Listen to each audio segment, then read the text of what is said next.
And we're live. Yeah. So, want to just dive right into the video and start? Yes, sir. Let's do it. Okay. Well, actually, you know what? No, I No. can't because I have too much going on in my personal life that I need to share in presence. Yeah. Yeah. This could Present take over an yourself. hour. Yeah, I'm going to keep it short, but it could open up other doors, you know? Yeah. And we're live right now. We're on. We're live right now. Okay, we're hanging out. We're hanging in We're there. hanging. We're hanging. All right, man. So there's been some time between the last time you and I got together and now. And, some of that is just the busyness of our lives. But for me on my end, most of it was because I recently lost my best friend, which was my cat, Hanuman. Found her dead 2 Fridays ago, just hours before leaving to go to Disney World, the happiest place on earth, for my daughter's 3rd birthday. It was a shock, man. And I won't go I'm not going to bum everybody out here, but really, feeling the pain of that. I've actually never experienced such profound pain, just to simplify, this was a cat that was a part of my life since I began the spiritual journey. I got her and we've been just attached for 11, 12 years. And I shared every spiritual insight, every spiritual revelation, every, when you do spiritual work on the level that we're talking about, or anybody that just goes through life consciously, you have these experiences that change everything. Right. It's like magic, right? When we have a revelation or unify with ourselves or different parts of the world, or realize something that we didn't before that is really impactful, it changes everything. And when you go through those processes, it's like, this is the stuff that most people, they become friends with people for life, right? You go to a festival, you have the time of your life, this mind-blowing experience, right? And you become best friends for life with people, you bond on a whole other level. That's what I'm trying to get at, right? Mm-hmm. And this was, I've been calling her my come closer kitty, because she's really teaching me how to come closer to parts of life that I have left out, or didn't have as much of a capacity or willingness to develop a healthy relationship to it. For example, like death itself, right? This loss rocked my world so much that I'm finally willing to surrender much of the resistance, if not all of it, to death, and to make it a part of my life. Because it's like, at this point, I don't know, it's almost like, well, there's no point in leaving it out anymore. The worst thing has already happened, and there are gifts in that, a lot of spiritual gifts. And I'll talk about those in a minute, but I just want to tell just a brief story, because I had the benefit of working with an animal communicator for many years of my life, an animal psychic, who was amazing, just so spot on. And I would do it for very practical things, like changing the cat's food, seeing if what's clean, what's dirty, what's working for them and what's not, how they like to be pet, all these kinds of things that were very useful and fruitful and helpful. And then I got Lyme disease, and I was basically stuck in bed for many years. And my guilt over that, right? Not to be able to give my cats the pets they deserved, or at least spend the time with them, and I realize now all of that is coming from a place of, they give me so much love and so much more, that I always feel guilty, or felt guilty, when I felt like I wasn't able to reciprocate, and I understand that's the human way and so on. It comes from my love for them. But really, it really speaks to just, how I look. My 2 cats are Hanu and Kiri. Now it's just Kiri, and we have a 3rd one, Lily, which came on board 3 years ago. But I'm really talking about the story of Hanu and Kiri, who were sisters, and, who came to me to really help ground me in a time in my life where I was pretty wild and out of control, my 20s, and it just, some intuition, some thought was like, I need to get these 2 cats, because I need to get 2 cats, and I need to get them because they're going to keep me home, and then I can do my work, and I'm not going to be so crazy. I'll have a reason to be home, and so on and so forth.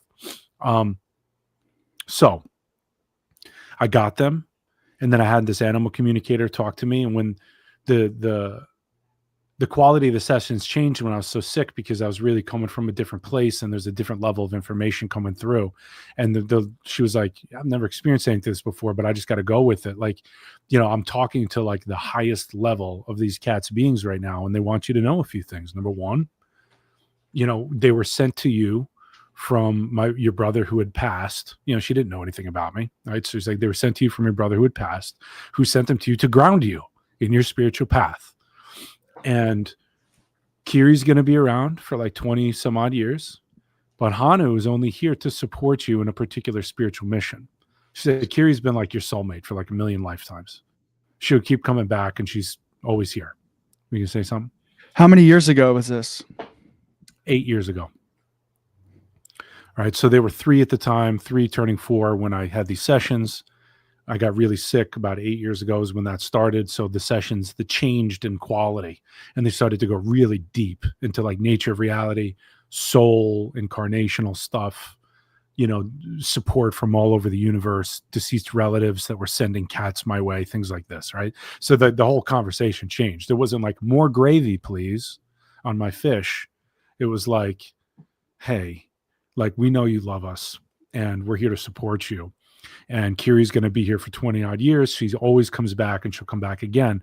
Well, Hanu kind of just came along for the ride this time. And Hanu is going to be here to support you through a particular spiritual mission. And by the way, I have the transcript for all this written out. I didn't have the time to grab it. I was going to maybe do a whole presentation. I was like, fuck it. Like, if people are dying to hear the transcript and get that proof, I'll dig it up and I'll get it for you. Yeah. It's in my email, and I have it printed out somewhere. But I have these from 8 years ago, these conversations, because the conversation went like, Hanu's going to, support you through a particular spiritual mission. When you accomplish that mission, she's going to go. And that's it. And she's going to go in 8 years, she said. And she did it several sessions in a row. She kept saying, Hanu wants you to know this. 8. She keeps showing me 8 years. She's going to go in 8 years when you accomplish this mission. And I'm from the spiritual side of life where you can never predict when something or someone's going to die. But also that has been changing for me. Meaning, I knew my grandfather was going to die about a year before he died. How did I know? I don't know. But I can tell you that his energy changed. I see auras. His auric field had dissipated. It was much more gray and different. Like, he just looked like he was getting ready to die. Like I could just feel it around him. And it turned out that I was like pretty spot on with that. Like, I just knew. And even I was able to spend his last moments with him because I knew. Part of how I knew was because my deceased grandmother, his wife, who had died earlier, had come to me while I was sleeping and said, go now. Go to him now. It's time. So it's not like it was so hard to know these things. I was like directly told. But these were all new experiences for me this year. I'd never, had that kind of capacity for reality where I could get that kind of insight. But I've healed a lot, and that stuff has become much more trustworthy. I know how to listen differently, because it's not like she's whispering it in my ear. I'm hearing it through my heart and through my body, but I do hear the language of it. But it's not like whispering in my ear. It's my heart speaking to me saying, go now, And so when I heard my animal communicator say this to me 8 years ago, it rang true to me. And I guess let me finish that thought. I actually do believe now that there are people that can sense the future, because past, present, and future are all happening at the same time. And there are more confirmed possibilities of what most likely is going to happen rather than others. And I think you can feel that. I think people are sensitive. I think I can feel that. And at this point, I know I can. And so I felt that this was true. And so I'd always put Hanu just a little bit in front. I always gave all the animals plenty of pets and love, but I gave Hanu more, knowing that she was going to go first, and I would have many years left with Kiri to have all the time with her, right? So that's kind of how I played it. I was mentally prepared for it, not emotionally prepared, but mentally prepared for it. And I knew a couple of weeks ago that I had accomplished this mission. The mission has something to do with being myself and not avoiding anything anymore. And knowing being empowered on that level to truly be myself. I just turned 40, and there's something about the spiritual accomplishment for me of knowing that I can bear most, if not all, of life. And it's completely up to me whether or not I want to deal with it. Like, there's no more like flailing around or abstraction or like just like wishing life was working for me or negotiating with God to help me or save me. Like, I know it's all up to me now with my understanding and how this works.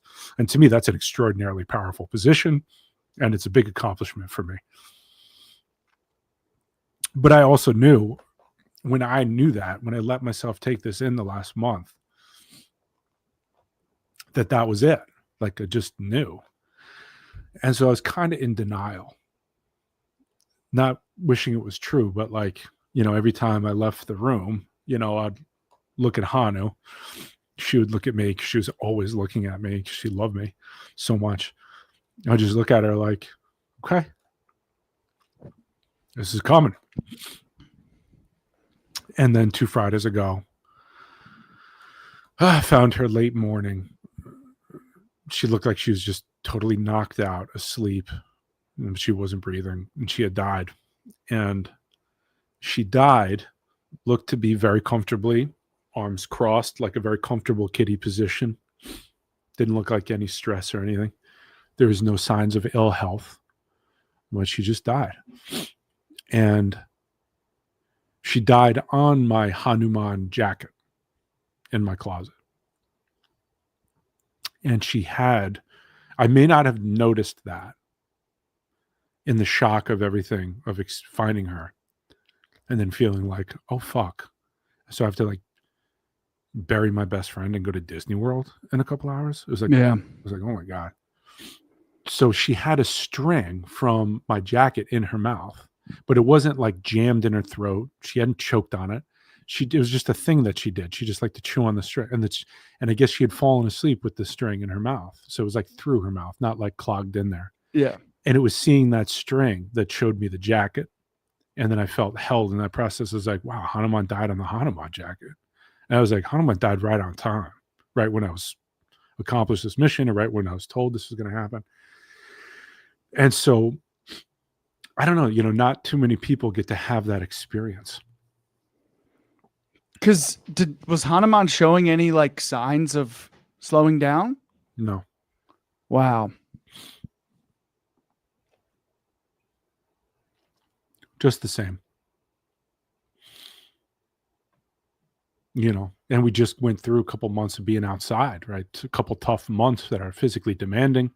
She was good with it. Like, we were all very happy, Yeah, she crawled across on stream a few times, seemed like. So yeah, she was just always here and always fine. And she just went. You hear about this, right? You hear about, deeply spiritual beings, people who are like, the elders of the village or the shamans or the yogi or whatever that has achieved a certain kind of enlightenment and who chooses their death, the time of their death, right? When the sun is between two mountains, they'll say goodbye to everybody and consciously die. This wasn't that. And I know that because she's not aware that she died still, which is hard to think about because I can feel her with me. Like, she's like right here with me, but it's all good. I'm not going to go into it any more than that. I just wanted to share it because really this is what I'm getting to. Like, this relationship with this cat, every day I'd look at her and I'd see greatness. I mean, like, I was in the presence of greatness. And like every day I took that in several times a day. This was not something that was lost on me. Like, I don't know. Do you know people that have like a dog where it's just like, all right, like no dogs allowed in here. But then you see that one dog, you're like, okay, that dog is like totally different. Yeah. That dog Like, can sit at but the he's table. cool. Yeah. That's like, so that dog's built different. Amazing with the kids, amazing with the adults. Yeah. Wow, this dog is so great. He just goes outside and goes pee by himself and comes back in. Like, what's up with this dog? Yeah. It was like that for this, I've said this before, like, they're built different, whether it was my love and the way I trained them. I didn't really train them. I just loved them so much all the time. Where like, I'll walk down the street. If we get off this, I go walk down the street. I'll have 2 cats following me down the road as far as I want to go. Mm-hmm. Right. So there's limitations with that where like, even if I tried to run to the store, they would follow me, and so I have to be careful. I have to like get in my car and go. I can't just like walk around because the cats will just be with me and follow me around. When I go walk around at night, it used to be so much fun to have 3 cats just around me, sniffing around, crawling under a car, running up to a doorstep, running back to me. But like, I'd just go for a walk and I'd just be encircled by these fun cats that we all loved each other so much. It's the greatest. So every time I saw Hanu, I felt her greatness and her love for me. She thought that I was just as great. So it's just greatness meeting greatness, making more greatness, and she was just a part of me. The bonding was just so deep. She was a part of me. And so the pain is crazy, you know. The first night after Disney, I was in Florida and I couldn't sleep. So I was up, you know, for late in the morning, like 1 to 3 a.m., just kind of meditating and imagining being with Hanu because I felt her with me, like on me. And so I was just being with her. And I was in so much pain that I looked out onto the stars and I was like, okay, well, I usually don't do this because I have so much trust in all this, but I'm in so much pain right now. Like, can you just give me like a shooting star? Just let me know. It's all good. You're okay. Because I've been racked with guilt because I still feel responsible for her. Yeah. I don't want to take care of her, even though she died. And so while I'm looking at the stars, I'm like, okay, like maybe I won't get it. That's fine. I felt into the pain in my heart and I started just resolving all this pain because I was like, I don't want there to be this much pain. I want to feel my love for my cat. So I had to work through things like unfulfilled promises. You know, like I knew she always wanted me to wrap her in a blanket and take her wherever I went. Like she literally never wanted to be apart. You know, like if you're going to go camping, go there. If you're going to go to work, bring me with you. You're going to go to the store, wrap me up in a blanket, bring me to the store. You know, and it was hard. Like with a 3-year-old and other things, it was like, how am I going to do this? You know? Yep. And so that was one of the things, like I got around it by just always being with her. And like she was allowed outside with me and everything. So like we were always together, but I wouldn't bring her those things. And I had to meet that pain. Yeah. Of unfulfilling that promise for her and the realization that something like that would never happen. So as soon as I realized what that pain was and I resolved it, I heard her say to me, well, now you can do this whenever you want, meaning wrap her up in a blanket, bring her to Disney. And right as I did that, like quite literally, as soon as I resolved that pain in my heart, huge shooting star went across the sky. The timing was so in sync with the unfolding or uncoiling of the pain in my heart. Whereas it's like that was one of many different experiences that I've had since she died. Another very cool one. I was sitting on a bench while Alma was sleeping in Disney World. And I was doing my thing with Hanu, holding her in spirit form and just being with her. And I became aware that my brother who passed was sitting next to me. Then I became aware that my grandfather was standing behind me. All have passed, right? So this is all spirit and imagination. And then my grandfather walks around the bench, sits down next to my brother. So it was my grandfather, my brother, me, and my cat, and this fucking Disney music. That was like, that was like every emotional part of every movie, like the classical crescendo building, the climax of the song. I just like, you know, like just weeping in Disney while Alma's sleeping next to me. And thankfully everybody was waiting online for another ride, you know, but just like, you know, like what is this life? So I felt very grateful to be able to perceive on that level and feel what was going on. And it's also going to completely change the direction of my spiritual path. Like, yes, I'm obviously continuing the work that I'm doing, but now I'm much more concerned with the Bardo states, what happens after death. Like I'm back again, like back to where I was after my brother died. But this is a part of the spiritual mission where like I'm back there and it's not out of trying to save myself from my pain. It's because I want to know. Completely different approach. You know what I'm saying? Like it's the beginning of a whole new life, right? It's like the ending of something really important, possibly the most important, feels like the most important. And then the beginning of what comes after that at the same time that I'm in a year where it's just like profound morphogenesis, profound transformation and creativity and like, you know, really having accomplished the spiritual mission. And then it's just death after death after death after death this year. Like I won't get into it, but 4 of the most important beings in my life have died within the last 6 months. You know? Yeah.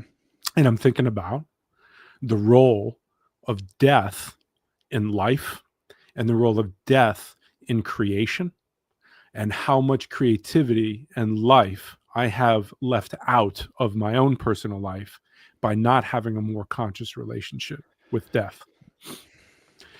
You hear about shamans talk about becoming immortal when you can walk with death.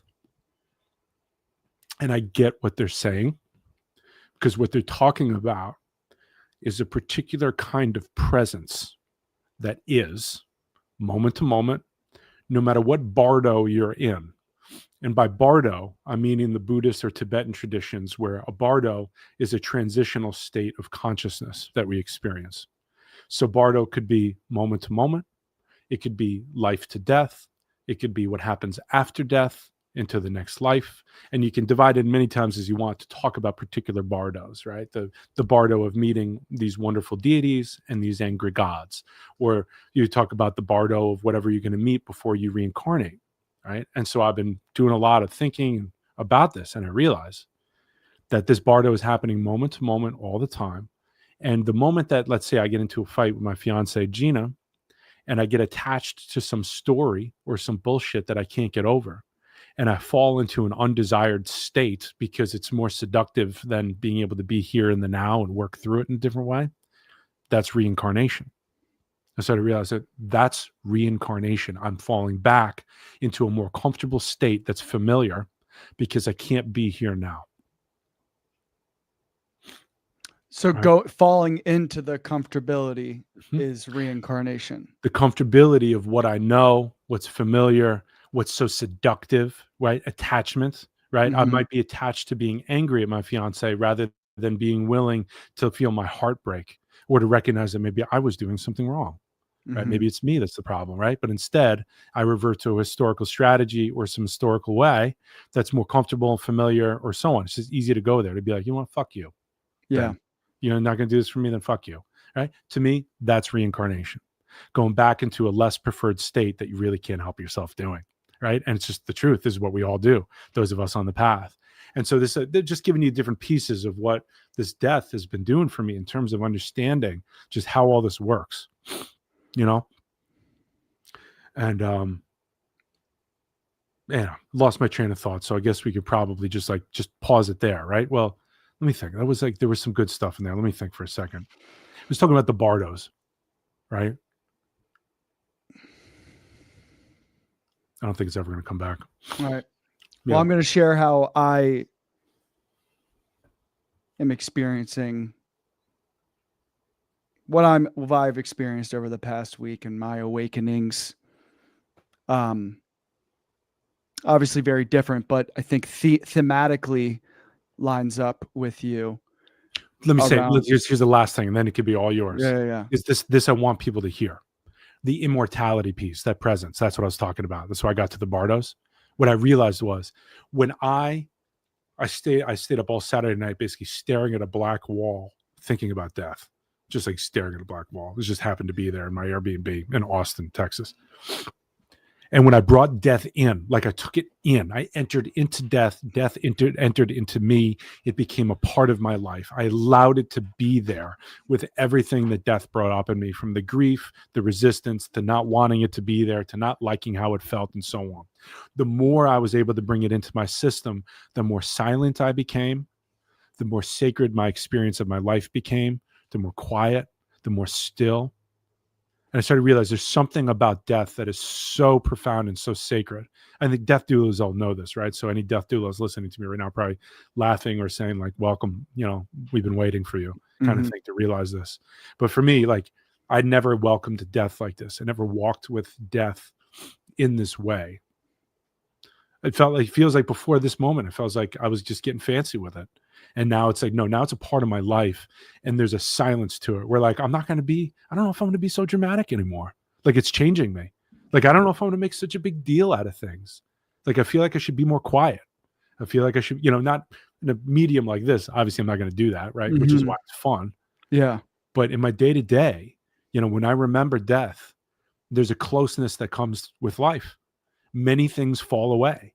A lot of neurotic stuff that was connected to death goes away when I enter into death and let it be a part of my life. Yeah. And that was the most, I just wanted to say that piece, because that was sort of like the end of that teaching and perhaps the beginning of a whole new one, right? Where I was like, whoa, I'd never let death in this way. And I can feel the immediate, palpable practical effects on my system and my mind, and how coherent I became with myself and all of life. The neuroses just fell away. And what I was left with was a fullness of being that was heartbreaking and at the same time fascinating and sacred. The stillness of death and how it holds all of life, the darkness that holds the light, and so on. Right? To have that lived personal experience, it is going to change me. Right? And I just wanted to name that because this one with Hanu never felt pain like that. So that's it. Thank you, man. Let me hear what you got. No, thank you for saying all of it. It's beautiful. For real. I'm not just saying that. Yeah. But what I'm thinking when I'm hearing you talk about this death, rebirth, and when you brought up how you're returning to this place that you haven't been to since your brother passed, and when you first, started, people who know this story. But when he first started, you started receiving messages from him in your dreams, and that being combined with that part of your life where you were first being exposed to the world of conspiracy, and kind of just like everything was torn down, right? Like having no real grounding of like what the hell this is. Just you having this, you saying this right now, just it's lining. My experience this past week and awakenings is so much is lining up in this cyclical motion of on many levels. So kind of getting to like the Trump Clinton rumor, right? With the Epstein emails of potentially the greatest president of all time, Donald Trump, having some fun with the worst president of all time, Bill Clinton. I don't believe the rumors, but I'm just saying they're out there. But beyond that thing, it's for me, it was like, this conspiracy wave that occurred around that time, right? It existed before you started getting into it, but it was very much the beginning ways of this 10-year popularization. I said into the mainstream, and it ending in this way. I'm going to say it's ended it, but for this moment to come where it's like, ooh, I see where you're going with this. I didn't know where you're going with it. Right. It's very interesting if true, right? If it is playing out this way. Right. So, and lining up with us talking about humiliation, healthy humiliation, and how really for me, I'm seeing this as like, everyone that was riding it and actually believing in Trump being this person that is actually not a part of the thing that created him. And he's actually the one that's going to save everything, kind of this hero complex of, which is the old story of, we're coming out of an age of hero worship of the individual and the one person, right? Marvel superheroes. The superhero complex. Come save us. I'm not strong enough. Yeah. Right. And it's to like come to this moment of like, if it were to be true, how ridiculous, right? How ridiculous that, I mean, it is like, it's very telling that the potential of him having consensual gay relations with somebody is the thing that will really get people, and not the, not the human trafficking and child rape. But it's like this huge pile of shit of humiliation that people need to face. And it's interesting, like you having this experience around this time and returning to this place as all of this is really being shown for what it is, right? This line of thinking is what consistently led me to believe I was Jesus in my 20s. Yeah. Yeah, because you start to see like, it was like, like, I'm doing all this.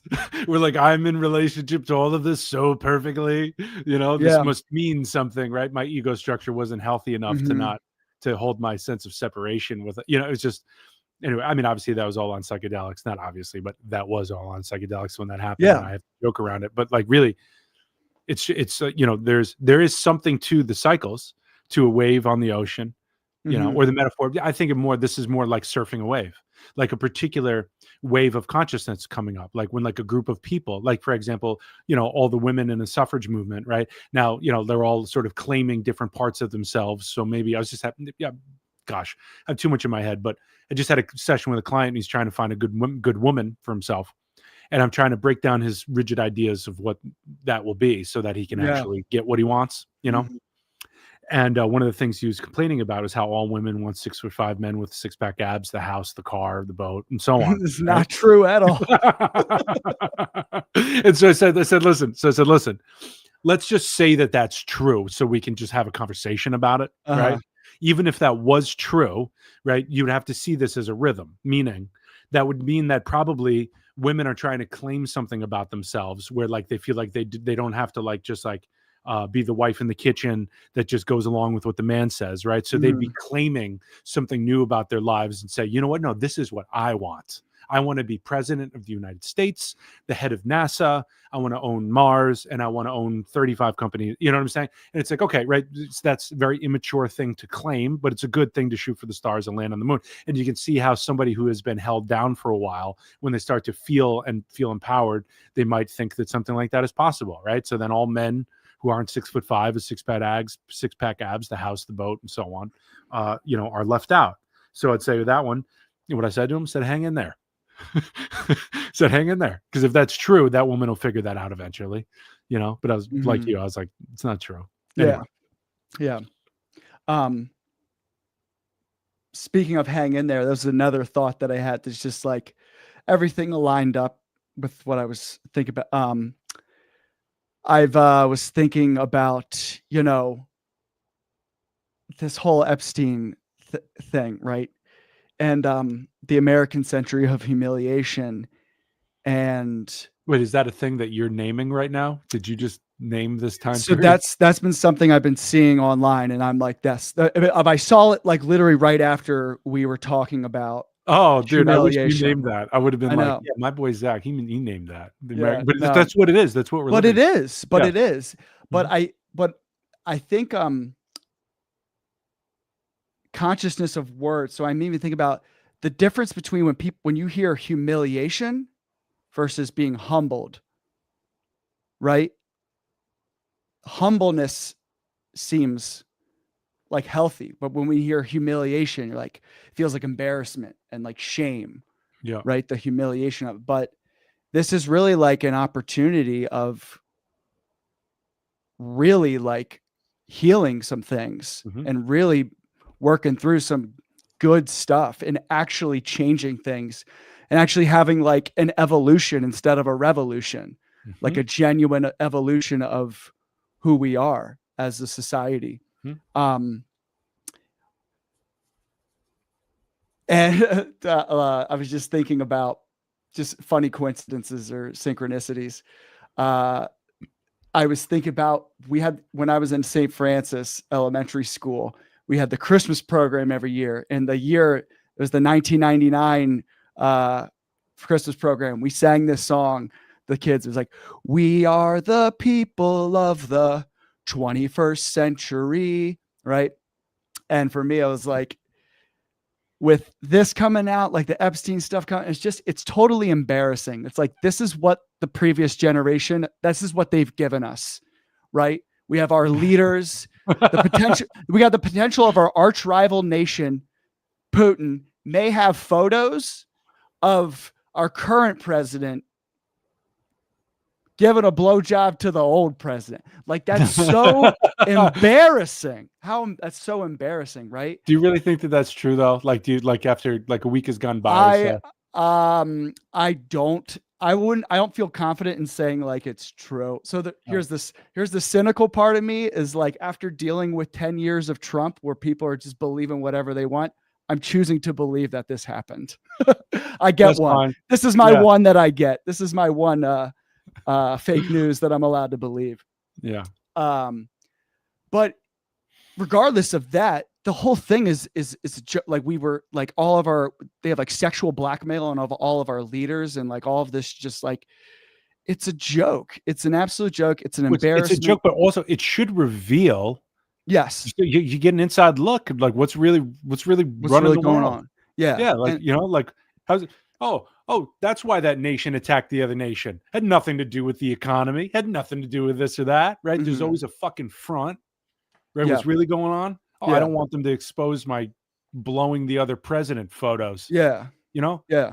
This is why I really thought at one point I was like I would sit down with enough clients and I would think people would say it was love that went around that made the world go round. I was like, no, it's shame. It's like I don't see love. I'm not hearing love. Yeah. I'm not hearing love. I'm hearing shame. And then I healed a little bit more and I came back to the whole love thing. But the wounded people, it's not love.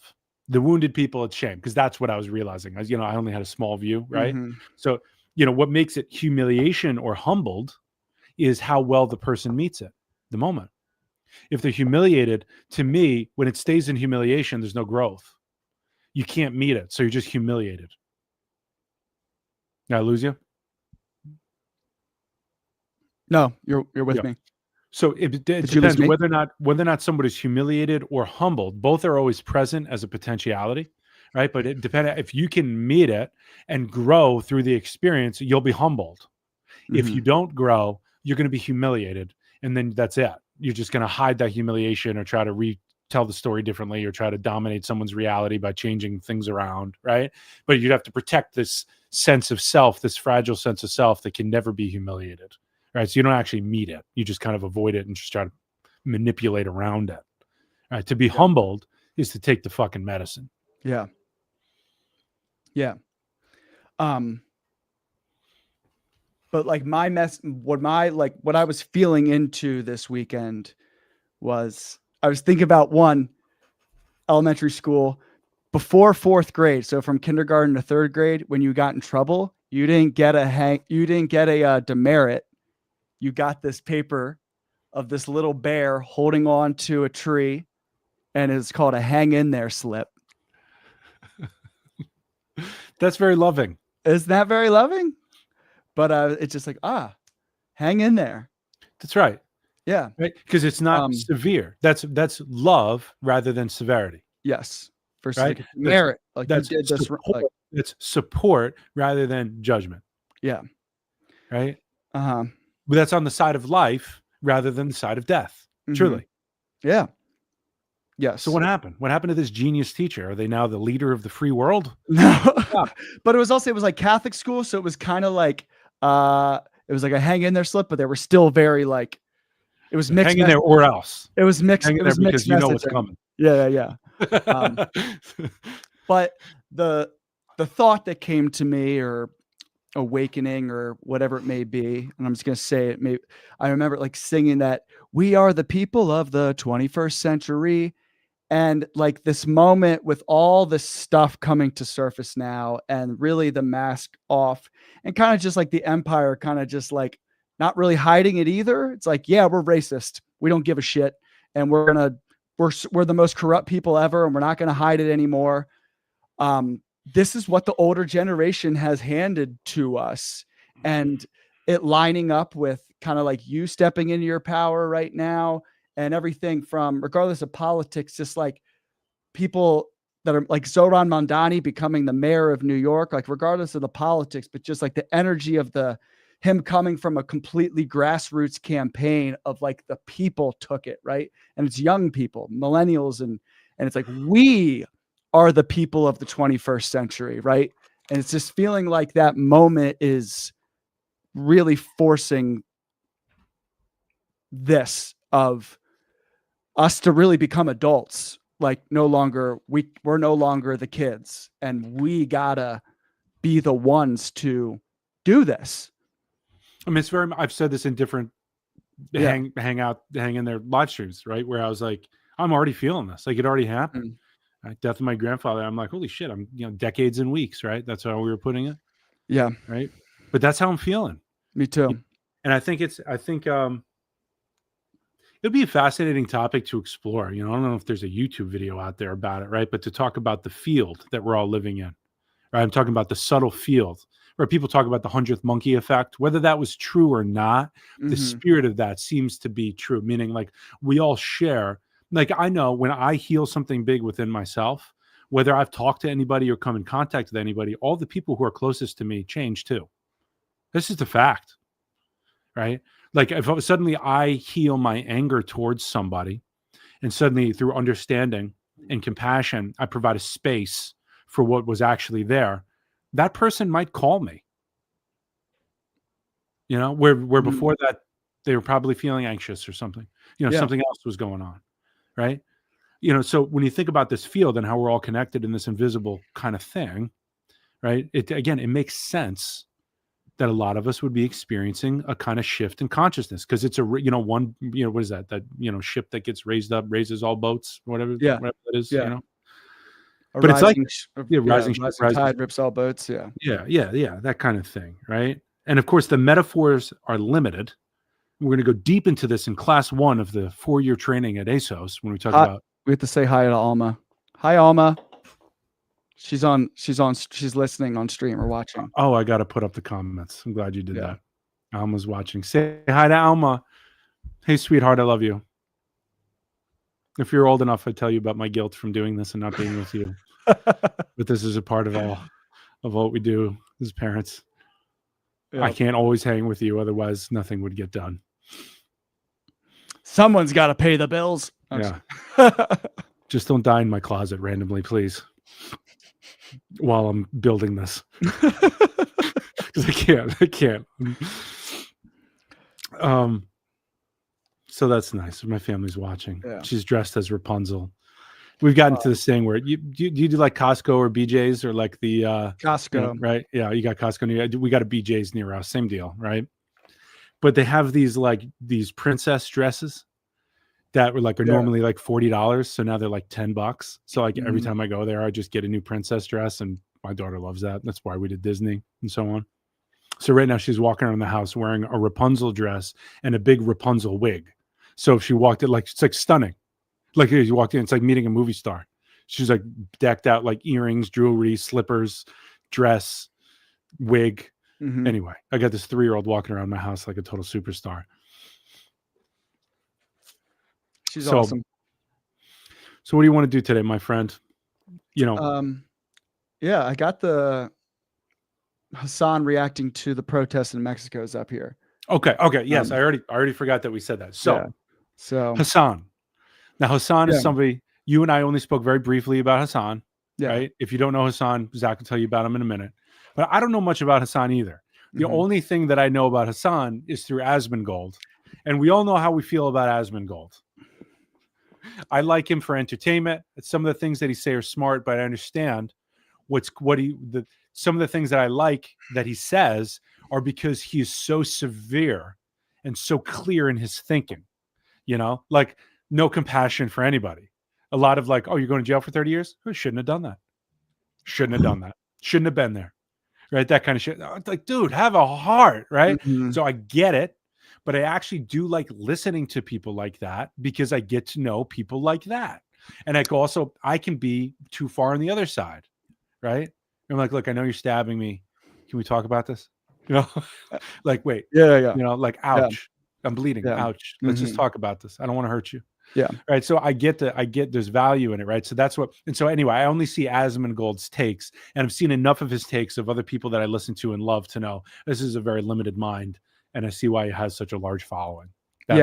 Shots fired on everybody that's an Asmongold fan. Shots fired. Yeah. But so I only know about Hassan through him. And my opinion of Hassan is he's out of here. No interest. Okay. So Gina says she loves Hassan. I know she does. I know she does. So it seems to be most people, there's lots of people in Hassan's community that say they only knew about Hassan through the opinions of other streamers that typically hate him. Why do they hate him though? We're talking about that. They hate him because he's a left winger. Is that why? Yes, That's not why I hate him. But I'm also listening to right wingers hate him. So yeah, right. You're only getting your opinion him through right wing people that hate him. That's right. So my opinion I can explain who Hassan is, but yeah, I'll start with Hassan is 33-year-old streamer. He used to work for the Young Turks. His uncle is Cenk Uygur, who him and Anna Kasparian are kind of like the head anchors for That's his the Young uncle. Turk. That's his uncle. I got mixed feelings on him too. Yeah, so does Hassan. Him and Hassan like argue a lot. Hmm. They so Hassan worked for the Young Turks and then he left and just started doing streaming and he became the biggest left wing. And for me, it's like the only major left wing streamer that he is. And That's out there, you mean? that is like there's nobody else like on his level that's that big like that. There are others, but no one's on his level in terms of like popularity and under the same level of attack that he is constantly under. I love that we're doing this because I've always wanted to hear the others. There's nothing more fascinating to me than hearing both sides. Mm-hmm. You know what I'm saying? Just going like, ooh, what do we have here? Yeah. You know what I'm saying? Because I'm coming into this like, this guy is a total piece of shit. I'm like, he relies on his looks and this fucking Nepo baby bullshit. And right, this is all here, right? You know what I'm saying? You know, like, and to me, the clips I see, I'm like, what a whiny guy. I'm like, this is a guy I would never want to hang out. I would just make fun of this guy. I feel like I would just make fun of this guy if I hung out with him. I'm not that kind of guy, and I want to. I'm like, dude, you are a little wimpy bitch who relies on your looks, and you don't fucking you just whine about everything. You just complain about everything. You deflect left and right from every fucking confrontation. Like, I don't ever see you meet anything well. Oh, I know what we should listen to next, so we'll do this. And if we got time, this is it. Okay. No, actually, I know why I got into this. Why I have my view of Hassan, and I will present my view of chills. So Gina says you're just parroting Asmongold right now. Well, this is what she would say. She's never watched Asmongold. So that's what she's saying. And I already claimed that. So bulletproof. Right. So my point is, I watched a 5-hour debate that Hassan did before I knew anything about him. Where I'm going to find it at some point. Maybe we'll take a break or something. But we're going to find it. But there was him and Ethan Klein. Is that his name? Ethan Klein? Yeah. Okay. He has Tourette's. Ethan has Tourette's, right? Ethan's out of his, Ethan's unwell. And you think Ethan's out of his mind, right? Okay. I think Ethan's very unwell. Yeah. So I think I'm unwell. This is most likely my healthy humiliation here, right? Mm-hmm. Because what I see guys coming at Hassan, and I see Hassan being a total bitch about it, making nothing about excuses, right? This is me coming in. This is even before I was poisoned by Asmongold. This is why I started like paying attention to it, because I watched this debate and I went, this guy is like the king of gaslighting and not dealing with anything. I was like, I don't even know why I'm watching this. I realized I was watching this because I was training myself to have a very difficult conversation with somebody the next day. And I really appreciated how Ethan Klein was just right there, just coming right on him. He was very well prepared, came right at him. And I was just like, okay, how is he meeting this, right? I was like, this non-dual work, the work that we do is about meeting life as it is. And my opinion of Hassan was, I was like, this guy is a fucking clown. And I was like, his character, he's done. In my mind, he's done, right? And this was like a year ago, right? And so he's been so in my YouTube algorithm and everything ever since then. So this has been a long time coming, right? And I want to say all this because I want also people to see how I either, anchor into what I know is true already, or I healthy evolution, see where we end up. I don't want to get your take on it. This is exactly why I wanted to do this channel. Cool. Right. Perfect. I see Hassan as he has his role, right? I don't hold him to the expectation of like a non-dual healer and like a huge peacemaker. He plays his role in this space. He was the first person in the Twitch space, which is very popular for video game streaming, right? And can be a space for incredibly unhealthy masculinity, reactionary politics, reactionary cultural space. Thinking about like Gamergate, which was a whole thing in the video game space, kind of being very dominant, initially being made political, right? So here's the interesting space, like, because so much of the conservatism is the status quo, right? Conserving the status quo of traditional, quote unquote, gender roles, the way dynamics are, those types of things. And in these spaces, like online, there's like a lot of racism. Like I remember as a teenager, people saying the N word and like calling each other just terrible shit, right? So Dude, I remember being like middle school, dropping the N word at my grandpa's house, and he just looked at me. He's like, "You saying the N word now?" Oh my God.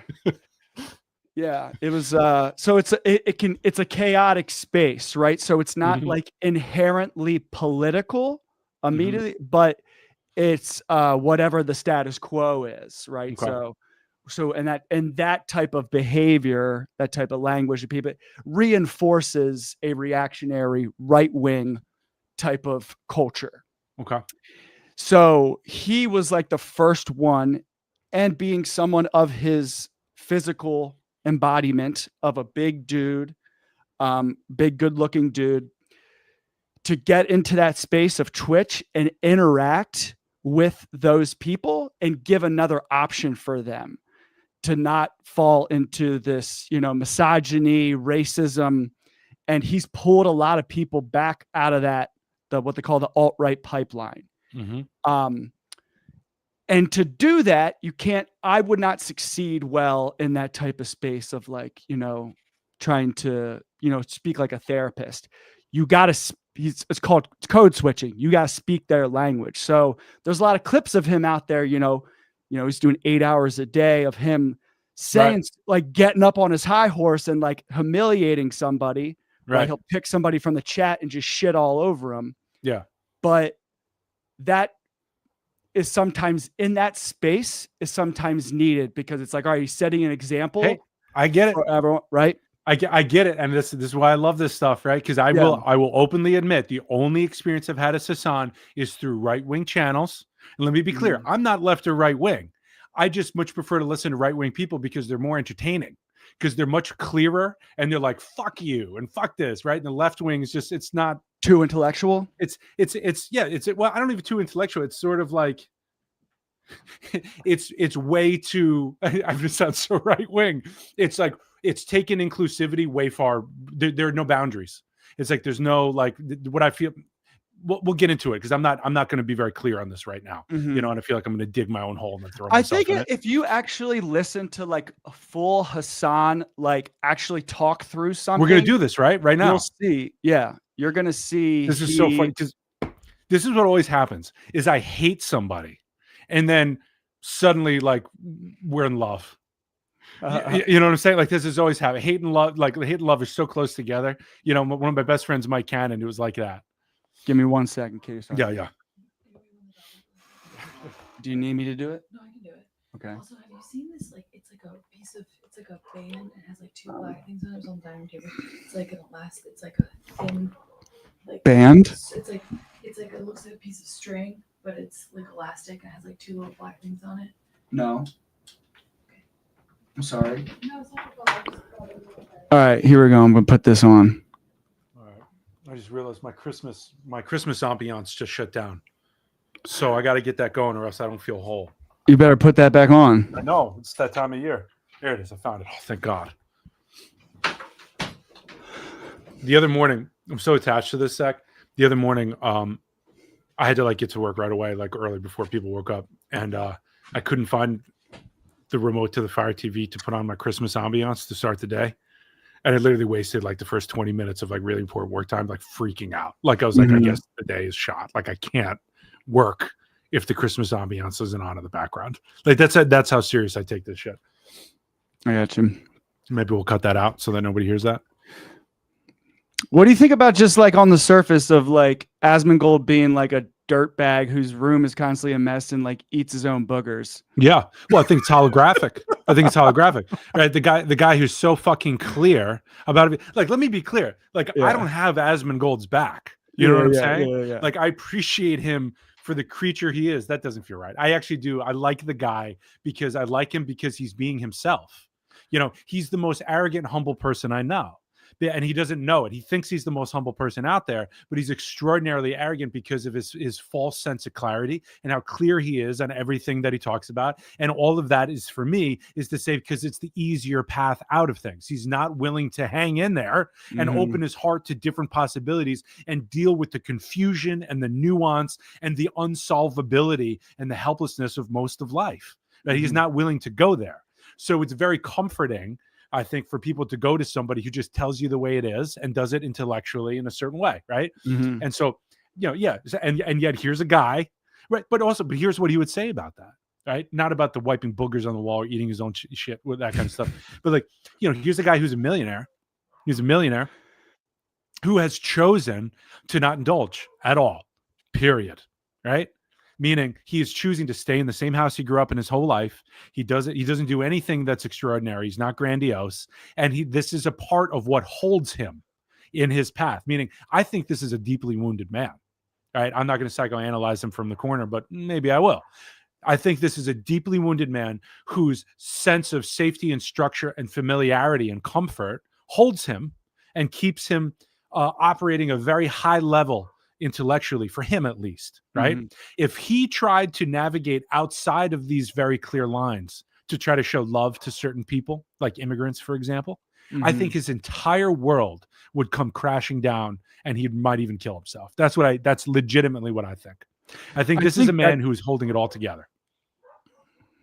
Yeah. Okay. So that's what I think about him, right? And I have the utmost compassion for people who are trying to survive and simultaneously are millionaires because of that limitation. Yeah. I think that's so fucking funny. And I it think speaks a lot about just like the whole system. Well, who's attracted to this kind of thing? Why are so many people listening to him, right? And again, there's a lot of, that's not why I listen to him. A lot of people, Gina included, she judges me for the people I listen to, but she doesn't understand You're doing that I'm research. listening. Like, I want to know that side. I want to understand what this consciousness does. Like, this is Kabbalistically speaking, this is a nega-gavoric consciousness. This is a consciousness that has extraordinary limitations. And because of these extraordinary limitations, they actually can go pretty damn high, but it's within a narrow model of what's possible. But they appear to be operating at a very high level of efficiency and output because they're so limited, right? It's like, it's easy to be rich if you're a piece of shit and you're willing to stab everyone in the back and lie and not live a good life. What is it like to be rich and have the utmost integrity? I dare say, is that even possible? Because are you supposed to be rich in life, or are you supposed to get what you need? You know what I'm saying? More difficult for a rich man to get into heaven than thread a camel through the eye of a needle. Yes, and if you unpack that, this is my lived experience. If you truly live that, you get what you need, and you don't need more. When you go after more, what are you doing, bud? What are you doing that for? Oh, you're rationalizing because you want influence so you can save the babies in the poor places in Africa. Okay, sure. That's why you want all that money. That's why. I get you. All right, let's do this. This is a great example of this. Former Mexican President Vicente Fox, during the recent Gen Z protest, appeared wearing a straw man hat. What are we doing here? Okay. Hassan, how long is this? How are we doing? doing? 24 minutes? Let's do this, baby. Okay. Is the volume coming through? And this is a great Can you example hear of this. anything? Former Mexican President Vicente Fox, can't I during hear the it? recent Gen Z protest, appeared wearing a straw man hat pirate Pause t-shirt. it because everyone else It's is hearing over. They've totally I got co-opted the straw man pirate shit. Okay? Just because there is real you hear it? discontent Yes. in the country, just we because start it there's over? real 'Cause I wasn't discontent in the paying attention. country, bro, what I you're was saying is resisting correct, but talking you don't. about Hassan electrocuting his dog. All right. There, I said it. There, I said it. And again, only clips. Only clips. I have no idea. I hold all that was judgment. a I hold whole- all judgment. There's a whole video on that that's actually pretty good. That would break that whole situation down. I'm so. I want to throw up, and I'm so excited at the same time. I want to throw up that we're doing the Hassan like thing because I have so many like non-validated judgments of him. Right. So this is a difficult process for me to like be willing to change. Right. And at the same time, I think it's great. I think this is great because he's a big name, right? So we should be talking about this. Yeah, he's becoming like a huge player in the game. I think he's been like, I've been following him for, again, Yeah. I'm always 5-6 years ahead of the curve. Yeah. Well, I get it. He reminds me a lot of myself in my 20s when he was using his physical appearance to get views. I don't have that anymore. Yeah. And I'm just do it. gonna let it go. And this is a great example of this. Former Mexican President Vicente Fox, during the recent Gen Z protests, appeared wearing a strawman hat pirate t-shirt. It's over. They've totally co-opted the strawman pirate shit. Okay? The strawman pirate is from anime called One Piece, and it's becoming a symbol of resistance and revolution across the world. Okay? Just because there is real discontent in the country, bro, what you're saying is correct, but you don't know what you're talking about. Wait, I'm confused. How does that work?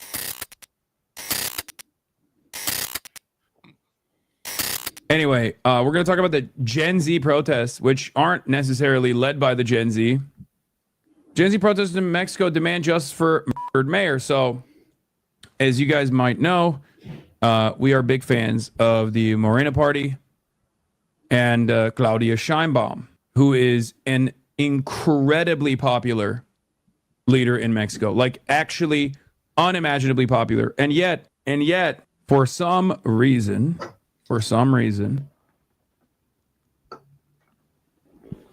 even though she has like 80% approval, at a time when the Trump administration is actively trying to present an argument as to why they must militarily dominate South America and North America, but just specifically every country in the every country beyond the southern border of the right. Interestingly enough, Mexico is the next country that apparently is seemingly building a real movement, a real angered response against Claudia Sheinbaum, who is unimaginably popular. Now, there is also another anti-cartel mayor that was very popular in Mexico who got assassinated by the cartel. This created real anger and real resentment. Okay? What proof do you have that this is a CIA operation? I'm going to get to it. Okay? I think... So, fill in my gaps here. What I know about this is that, right, Trump wants to take down the cartels, whether that's legit or not, for these reasons or whatever. He's been aiming for this for a while, right? And so now there's going to be people who want the cartels or don't want the cartels, right? That kind of thing. And the cartels are so integrated into the government and the life over there that this is a difficult situation. And while Trump is trying to invade potentially, right, it's looked as though he's been setting up for war for many months since he entered into office, right? Killing innocent people, right? And doing so, right? Yeah. So okay, so the situation right now is this is what I don't know actually, because I stopped following this because it went full blown Ukraine. So people want the cartels out, and some people don't. So the person in power is that overly simplified? Of course, right? I don't know the full context of this. I'd probably be learning with you. So the people in power in Mexico right now, are they the ones getting assassinated, or are they the ones holding on to power? I don't know who got assassinated. It was a mayor that got assassinated. Right. And I don't know what party they are, what their politics are. All I know is that Claudia Sheinbaum, the president of Mexico, has a very high approval rating. And what is she? Is she into the cartels or not into the cartels? I don't know that. I don't think so. I don't think so. What? But I don't think she's like working with the cartels. I would imagine, and I probably shouldn't even speculate. I would imagine there's levels of like approach with it. Yes. Of like, okay, the cartels are here. We don't just want to go to war with them because that'll just cause total chaos. Well, it's like having all these immigrants working on your farms and then getting all the immigrants out of your country suddenly. It might cause some problems. Yeah. I don't know where that may or may not be happening, but these kinds of things happen. Probably somewhere in there. When something's so integrated. Yeah. Right?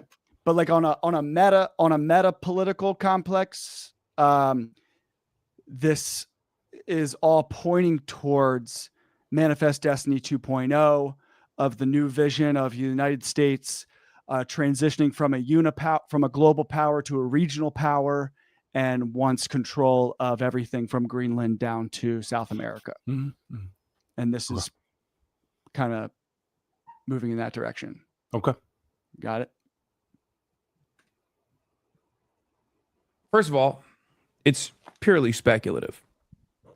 The reason why I'm saying that it's potentially a CIA backed or CIA pushed movement, potentially. It's not a CIA operation, I swear to God, is because while the anger, it has the workings of a color revolution for sure. And it didn't really work anyway. But it's not good that they were able to reach a boiling point here in Mexican politics, that they could actually bring together this many people at all, or any people at all. It aligns perfectly with America's argument, with the American State Department's argument, in the argument that every single one of these Latin American countries are narco trafficking hubs, and they are narco states that actually play ball with cartels, and they must be violently squashed, no matter how popular they might actually be with the population. Claudia Sheinbaum is overwhelmingly popular.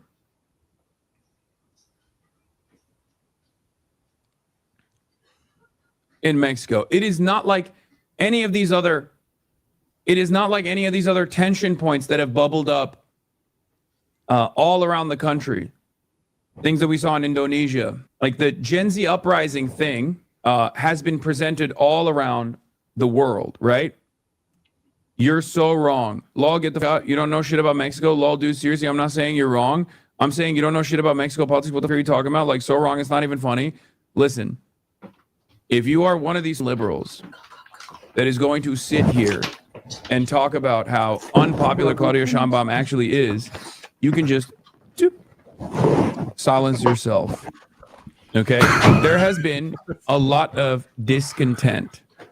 There's been a lot of discontent, especially amongst the youth in many other countries around the world. This one, in particular, is real anger that boiled up, like a real anger that reached a boiling point due to an anti-cartel mayor being assassinated by the cartel. This is real, right? There was real resentment and real anger towards this. And then it very quickly was seized by the neoliberal former old guard of Mexican politics, who have despised Morena, who despised AMLO, and certainly despise Claudia Sheinbaum, okay? And this is a great example of this. Former Mexican President Vicente Fox, during the recent Gen Z protests, appeared wearing a strawman hat pirate t-shirt. It's over. They've totally co-opted the strawman pirate shit, okay? Just because there is real discontent in the country, bro, what you're saying is correct, but you don't know what you're talking about. Wait, I'm confused. How does that work? The cartel issue has not been solved in Mexico. It's the number one problem. Okay? This is true. The cartel issue is the number one problem in Mexican politics that just like still dominates the lives of regular, everyday Mexican people. I was making fun of that chatter. I'm sorry, but the idea that this is CIA or US is very silly. The Mexican authorities are incredibly cooperative with the US intelligence, State Department, and military. This is not that deep. It is members of the marginalized opposition parties trying to use a galvanizing issue to drive a wedge in the otherwise popular governing coalition. I agree with that. But don't you also think that this works so perfectly with the through line, with the argument that the State Department is presenting in all Latin American countries right now?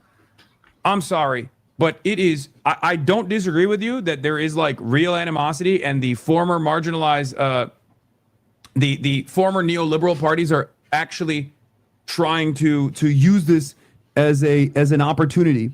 They see it as a weakness because it's almost impossible to deal with the cartels, and they see this as a weakness. It's ironically part of the reason why they lost too, but when they were governing, and they're using this as an opportunity to attack the government, to claw back some kind of power, okay? And yes, they're marginalized. They have marginal representation because people don't vote for them.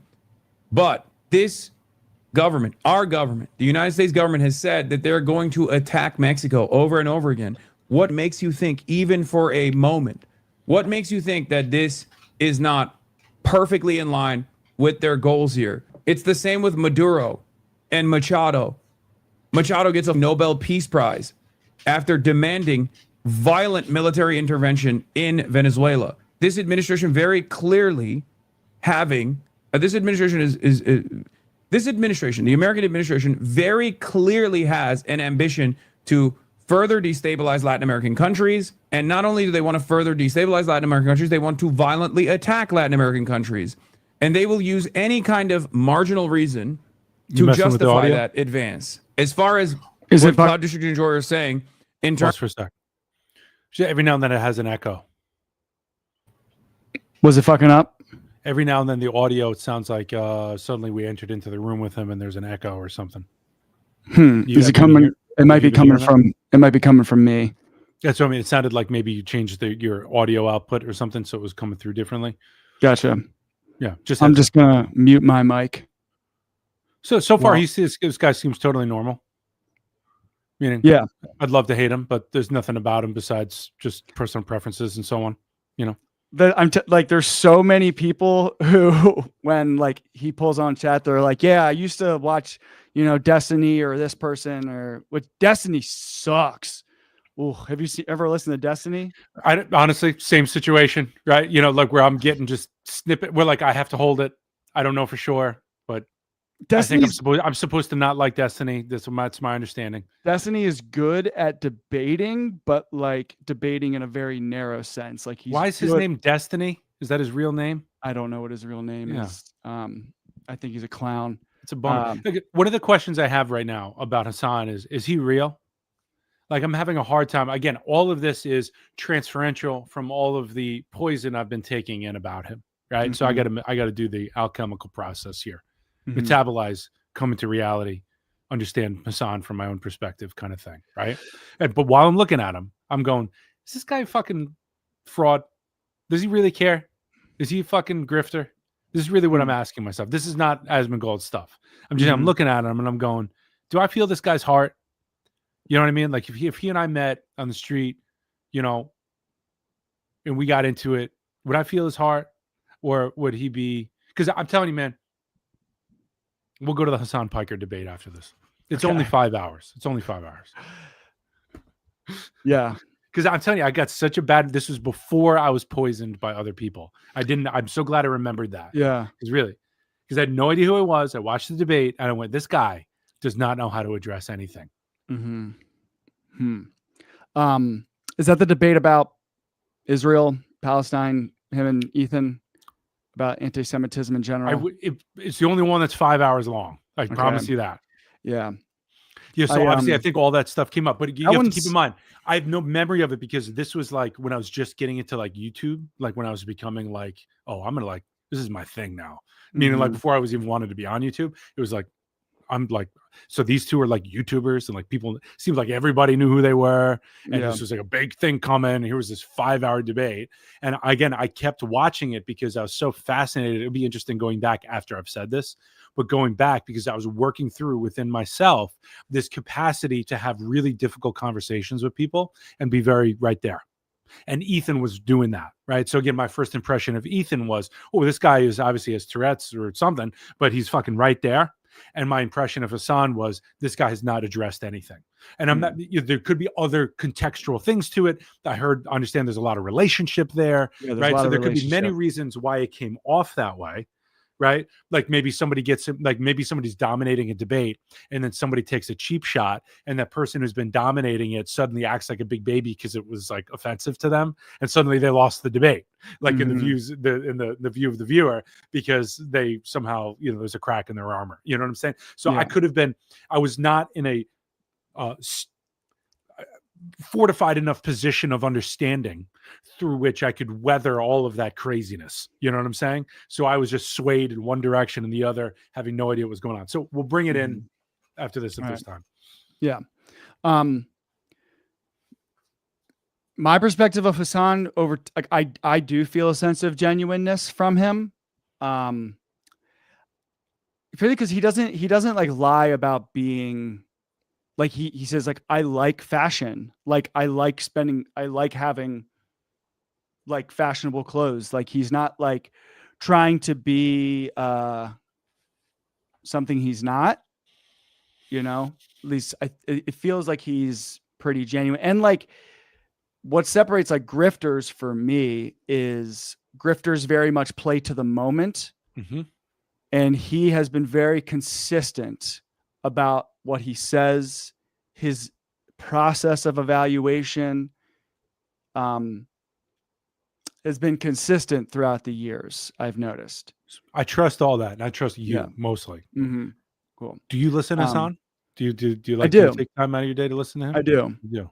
I do like him. I like him because like I watch him because I want to learn about like communicating to Gen Z, which really is in communicating in the younger generations because that's a big part of his audience, and him using their language and how he describes things to them in a way that they understand.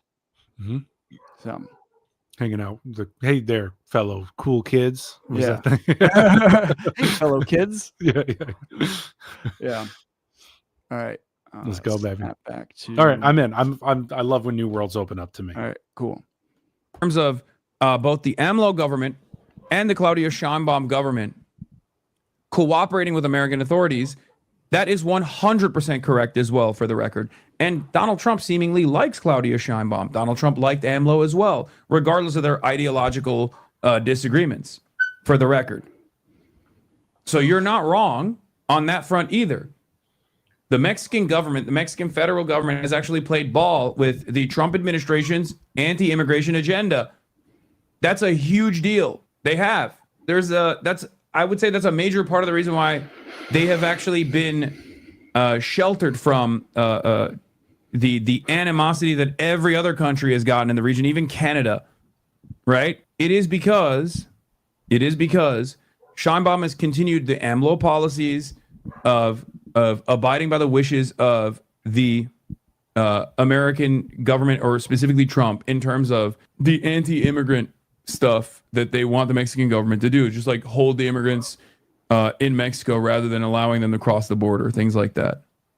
There's valid criticism against how the government has handled cartel violence in the early 2000s and 2010s. Felipe Calderon took a hard approach against the cartels, which led to an increase in cartel murders.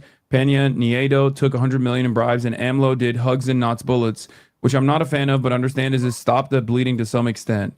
So far, there is zero evidence for U.S. involvement besides the vague idea that it would be convenient for the U.S. narrative. There are a million more reasons to suggest that it's a failed internal attempt by the dying institutional parties to co-opt popular symptoms to crack down on the approval of the administration. I'm highly skeptical of this being organic. I don't think this is organic. I think the inception point is, the initial argument is organic, okay? But considering that it is identical to the argument that we are presenting with Venezuela, I'd be very careful to lean into this without assuming that there's some kind of going on.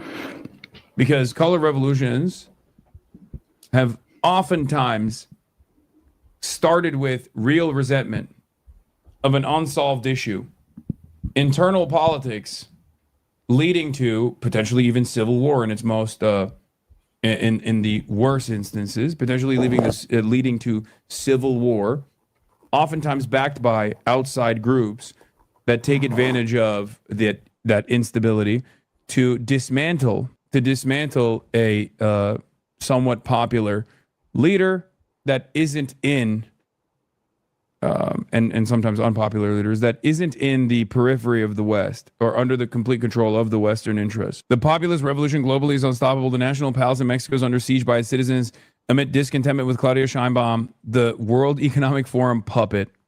Narco-terrorism is the WMD of Latin America, okay? They're going to keep, I think the American government is going to keep doing this like, oh, these guys are narco states. These guys are narco states. They're led by the cartel. Yeah, they stoke internal division for external interests.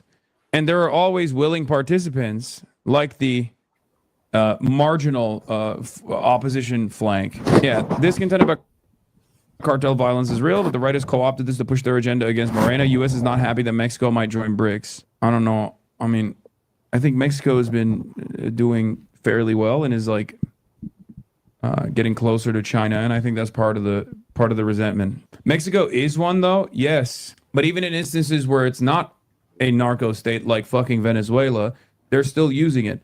And in Mexico, it's too much of a behemoth to actually tackle. I don't think Mexico's joining BRICS, but they are close to China. It does make me sad to see the fucking straw hat being used like this. If in your march there appear Nazi, Zionist, anti-Semitic, colonizing, sellout, misogynistic, and partisan speeches, and no one confronts them or removes them, it's not a slip-up, it's a stance.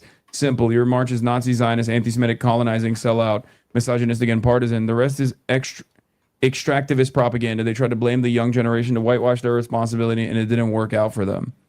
President Sheinbaum exposed the right-wing operation, 90 million pesos spent in 2 months to inflate tomorrow's protests using Argentinian and Spanish accounts linked to Atlas Network, infamous for targeting sovereign governments in the region on behalf of transnational corporations. This is an inorganic call funded by the international right.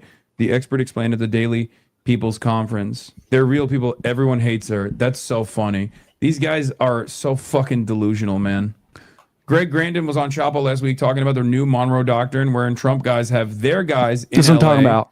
in Latin America like Milei and incoming Chile to lock down parts of South America. But for the rest that is facing a real pink tide / light revolution after decades of imperial conquest, they need to be crushed. Yes. Venezuela isn't a narco state. Yes, it's not. I know that. I said that. This is AstroTurf, but likely not by the CIA, is that Gen Z protest is somehow entirely people over 45. It's being AstroTurf by the right-wing parties, and particularly billionaire media mogul Ricardo Salinas Pliego. There was a smaller Gen Z protest plan, but this took over and the original organizers backed out. Yeah, except those are people who are aligned with the American government and their interests. They are aligned with the interests of capital.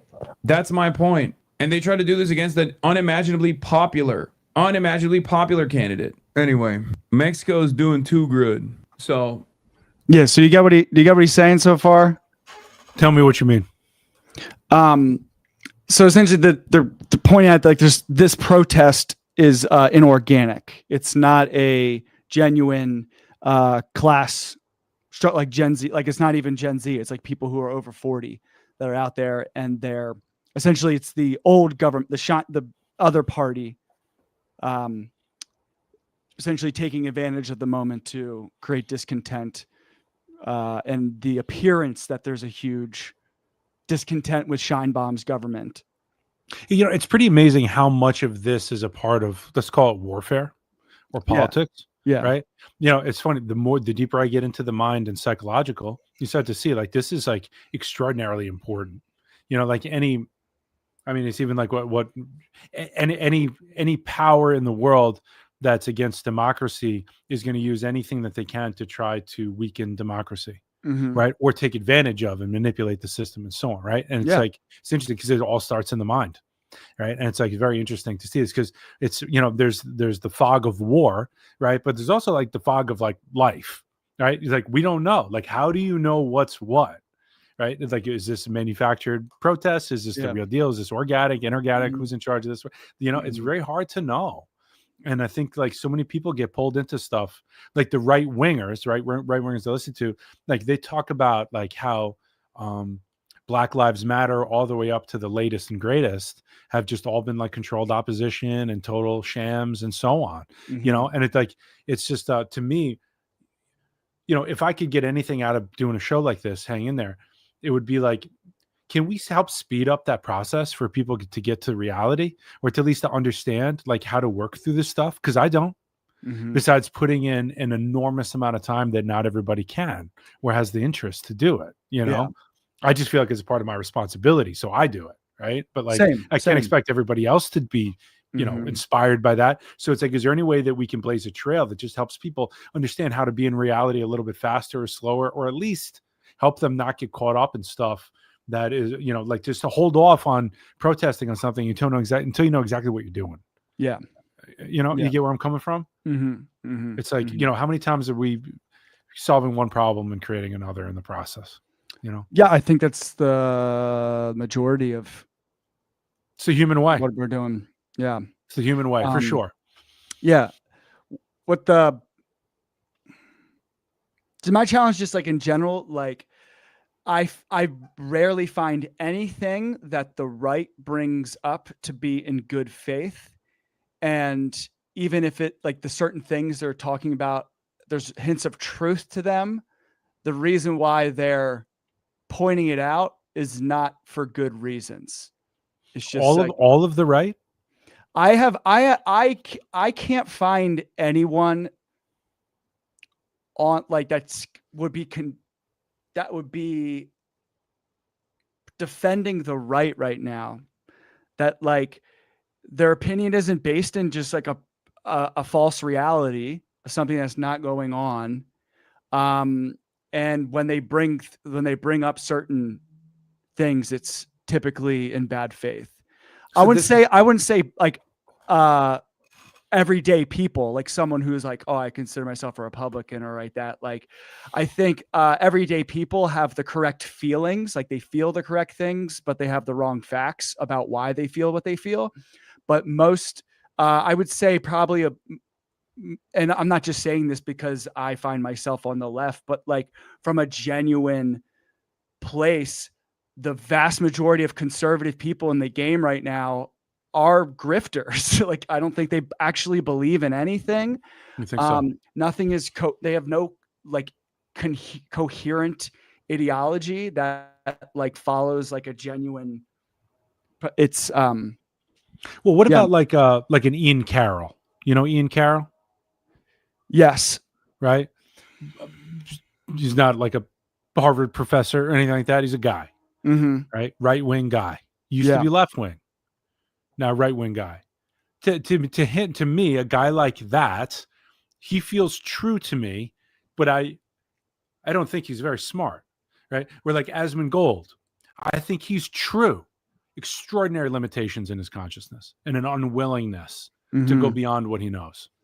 You know what I'm saying? So to me, there's a big difference in where somebody's coming from, right? To be like there's a difference between grifter and just extraordinary limitation in someone's consciousness, right? Just like the way you are, right? There's a big difference there. I'm not saying that should matter in terms of how things unfold or whatever, but for me, it matters in terms of who I listen to, because I'm like, all right, I'm listening to somebody that's true within themselves, but they don't know enough about this or that. They're doing their best, right?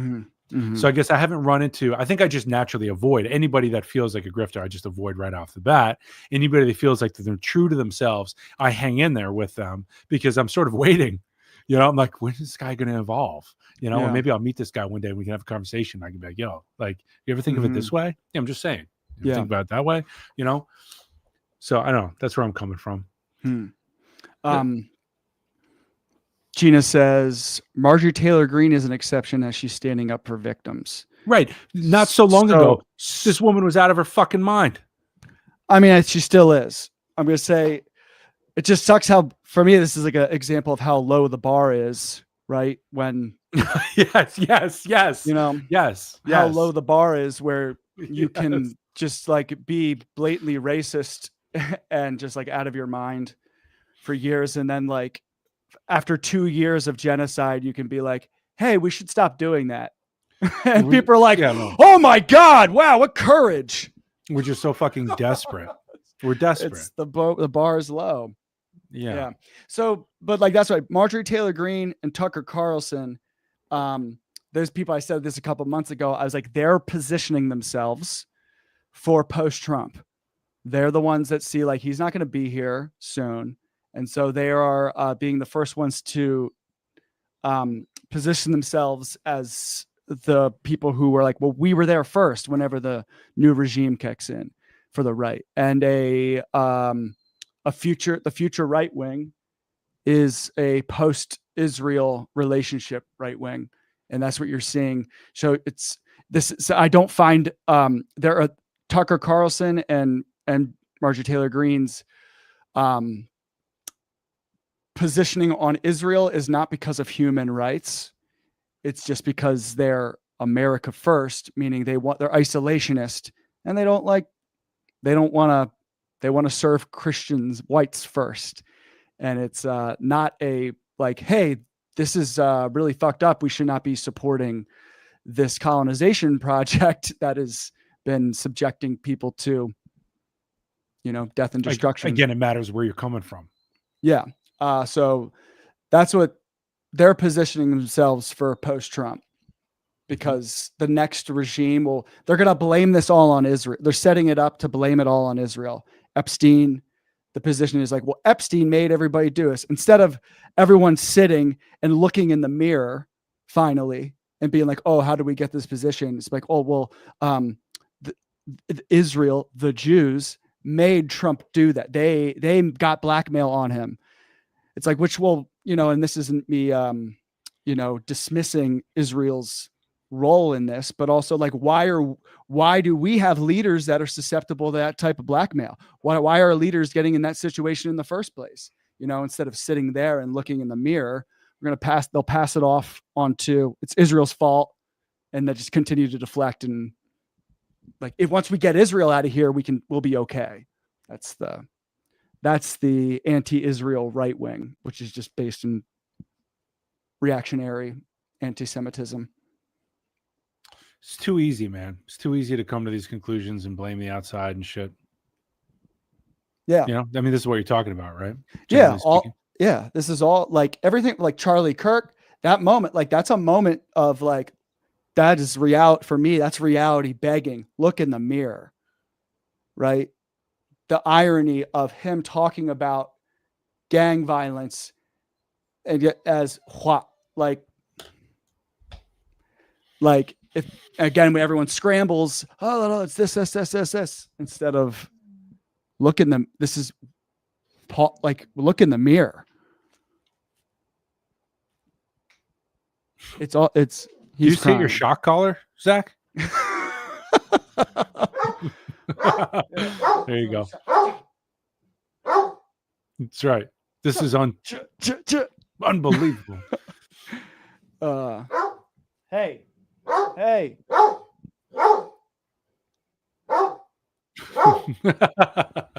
Just, what do you want? Hassan. What do you want? Stop. Here. All right. We're back to it. Let's get to it. They need a little bit of that classic instability. But yeah, it's led by Mexican billionaire Ricardo Salinas, who was recently forced to pay billions in taxes, now holds a grudge against the government. And he also owns a large media empire. Part of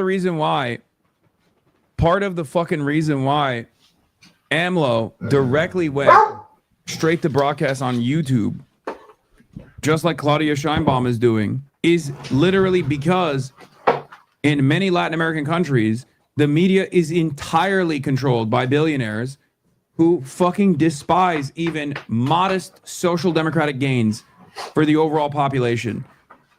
They want to counter those assholes. That's the reason why they go straight to the audience. That was part of the reason why AMLO was able to maintain a level of success for his agenda. That is part of the reason why Claudia Sheinbaum has continued to be successful beyond the expansions of the welfare state. You have to understand, there are like 3 major TV stations in Mexico and they control everything. Yeah. Now, luckily, this wasn't very successful, but it's just like annoying that it's happening to begin with. Along with the barriers outside the home of the president, police used tear gas by the National Palace in Mexico City. And what started as a demonstration against government corruption in a country dominated by drug cartels has become explosive. Thousands gathered across the capital, supposedly organised by Gen Z youth groups, and the finger being pointed at those in charge, blaming the government for general insecurity across the nation. All we want is justice and zero impunity in this government. We're tired of the government never acting, of power being concentrated across all branches and controlled by the same group. Across the country, those arrested wear a skull and straw hat symbol taken from the Japanese manga series One Piece, which has become the defining icon of a global Gen Z movement. Over the last few weeks, protests have become deadly in places like Morocco, Kenya and Nepal. In Madagascar, the president fled for his life. In Mexico, the recent unrest was sparked by the assassination of Uruapan Mayor Carlos Manzo earlier this month. Seen here just minutes before he died, he was killed in front of a crowd at a Day of the Dead festival. His was the latest high-profile murder, having been known for his outspoken stance on organised crime. A 17-year-old was found responsible. Social media may be mobilizing Gen Z, but it's also being used by drug cartels in Mexico to recruit children as young as 6 years old to commit crimes. Human rights groups say there are hundreds of thousands of children vulnerable to recruitment. Mexican President Claudia Sheinbaum unveiled plans to deploy more than 10,000 troops and police to fight organized crime. This weekend, she cast doubt on the protests, suggesting instead they may have been organized by political opponents and promoted by bots on social media. They say that young people were marching. In reality, there were very few young people. They violently pulled down some fences and broke windows. We say no to violence. If you have a disagreement, you have to demonstrate in a peaceful way. While these have become violent, the online organization of protests under the banner of having Gen Zs across the world is decentralized from any one root of power, and it's difficult to verify those behind it. Here, after a year in charge, the president still has high approval ratings, but the state of security in a country long overrun by cartels is a discontent that has existed here for years. These protests may look different country to country, but this is Mexico's version right now. This morning, a surge of federal agents arriving in Charlotte, North Carolina, in what the Trump administration is dubbing Operation Charlotte's Web. Federal agents seen making arrests around the city. Usted me lo quiebra, usted me lo paga. In one encounter here, masked agents. They're flying the wrong flag. They should be flying the Dragon's Revolutionary Army flag. Okay, dude. Is Claudia playing ball on immigration out of fear of tariffs? Is that the source of the real animosity? Like the mayor's assassination is the catalyst, but where does the real animosity stem from? Is Claudia not doing enough against the cartels? I think it's virtually impossible for Mexico to successfully dismantle the cartels. And I don't know how they would ever actually successfully dismantle the cartel power in the country. I think America has done so much to turn Mexico into what it is right now, that it is, I don't know. I don't know if there's any way that you could actually do it. I mean, people have tried, but as long as America is right there, creating an incredible market for drugs, and is always ready to give the best and newest weapons in exchange for said drugs. As long as America continues its war on drugs attitude, which seems to have only escalated with the Venezuela stuff, I don't think you can actually successfully dismantle the cartel structure. At most, you could probably turn it into like the Yakuza. Yeah. So we don't have to finish the whole thing, but we kind of get do you get the gist? Yeah. For me, the gist is like, it seems that this at least from this video, it seems like it's controlled opposition, meaning like there's a certain way that the government and certain people want it to go, and there's people that are trying to like co-opt that and make it look not so good. Yeah. And so I think that's the thing with like when we say controlled opposition, there is this idea that it's everyone involved in it is like a CIA plant, or right? All right, like they're all exactly crisis like actors. Everybody there has been hired. Yeah. Right. So it doesn't always like have to be that, right? No, I think it's a lot of ignorant people. It can be ignorant people, but also there's also parts where it can come from a genuine place. Like Black Lives Matter was genuine. Came from it was a grassroots movement at first. But this is the job of the Democratic Party, the liberal wing of neoliberalism, is to keep capitalism in place and integrate these protest movements, right? It's like, okay, our system is creating this particular problem and the people are getting upset. How do we integrate it away without giving up any power? Right. So that's, the Democratic politicians bring in Black Lives Matter people. Right. And you get them and then you make some people famous, and, and you kind of take the surface level understanding of things with the movement, and you remove the material change that is being asked, right? And so then it just becomes something that builds a lot of resentment, right? Because it just becomes like people being told you're all racist and you all need to do interpersonal work, which there is a reality to that. But in terms of like creating actual systemic change, like that's not the way to do it, right? So yeah, that was just my point on it being, there's levels to it. There is. I'm trying to figure out what it is that I'm feeling about this. Like, I think I just don't know enough about how it's like, I guess, actually, no, I'm wrong. Like, I feel like I know what's going on. Like, I feel like usually like I'm sort of like connected to, like, if there's a good leader, right, and I hear what they're saying, like I can feel connected to that. I can be like, okay, like I can get behind this, right, and I can understand what's going on. So really, it's just kind of like, should we care what's going on in Mexico right now? Like, I don't know if I care, right? Meaning, like, I care about people, but like, why? Like, I don't feel a personal connection to it. Do you? I get what you mean. I think it's important to understand, but because it's part of a global thing that's going on right now, right? So this is what's missing. I like, it's not. I'm not seeing how it fits into my picture of the global model right now. Besides good guys and bad guys, Yeah. Mm-hmm.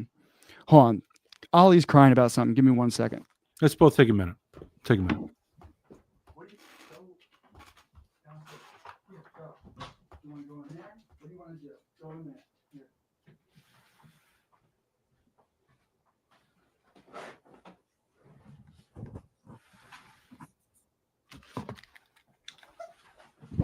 All right, I'm back.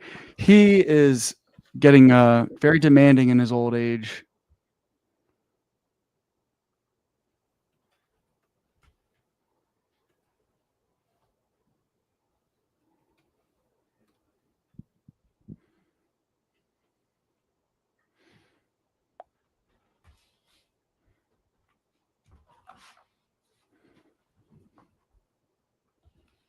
Yeah. I guess part of what I'm thinking is like I'm much more interested in Hassan right now than I am what he was talking about. Yeah. All right. And that surprises me. Yeah. All right. So let's get to the debate. Okay. All right. So you got my text, right? You got it? Yeah. Okay. So honestly, by what I saw there, Hassan seems like a very normal guy. Mm-hmm. Just totally normal. There was not one thing that he did or said that upset me. I don't know. If this is the norm, well, this is fine. So, context to this, my understanding, Ethan and Hassan used to be friends and they did the show Leftovers together. And then October 7th happened. And Ethan being Jewish, Hassan being Muslim, Ethan being married to an Israeli, Hassan being a lifelong advocate for Palestinian liberation and for the Palestinian movement, created a lot of friction. And Ethan seems to be like losing it a little bit. Okay. Let's see. We'll see. As I don't know much about Ethan except for this. I just have watched him debate Hassan, and that's it. And so I don't, for me, what I'm most interested in when stuff like this happens is how people deal with, right? Ethan being a Jew, married to a woman who I also know was in the Israel Defense Force. IDF, yeah. Right. And then Hassan, right? So it's like, I like seeing how different views clash into each other and how people resolve or don't resolve them. Because I'm always fascinated. I'm like always actually quite dumbfounded by when people can't hang in there, Zach, as you can tell. It bums me out. I don't get it. I get why if I'm arguing with somebody, I get why I might come to a conclusion, this is not worth it. They're not willing, or they're never going to see what I have to say. And that's a smart move to remove yourself and go on. You know what I'm saying? But if somebody like if you and I get into something, like let's just say that happens, right? I hope that happens so that we can be the example of what it's like to hang in there. Like, it blows my mind. Mm-hmm. So let's see how these guys played it out, because these guys are pretty big, right? I mean, Yeah, they're big players in the. so there Yeah. are examples, right? They're mom and dad, they're dad and dad, or something like that, right? For people Yeah. that are watching YouTube and stuff, like, you know what I Older mean? Like, these are the brothers. people that are teaching us how to do this. Is this And not now- up? I don't see it.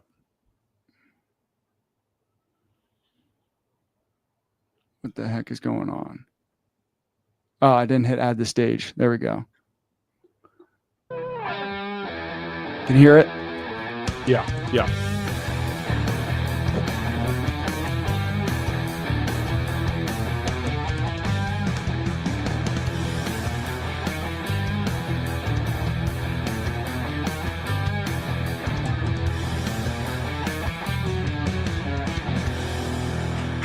Hello, everybody. It's your host, Ethan Klein. It's the H3 Show. The date is the 2nd of May, and it is the long-awaited Leftovers reunion. How nice. We're back together.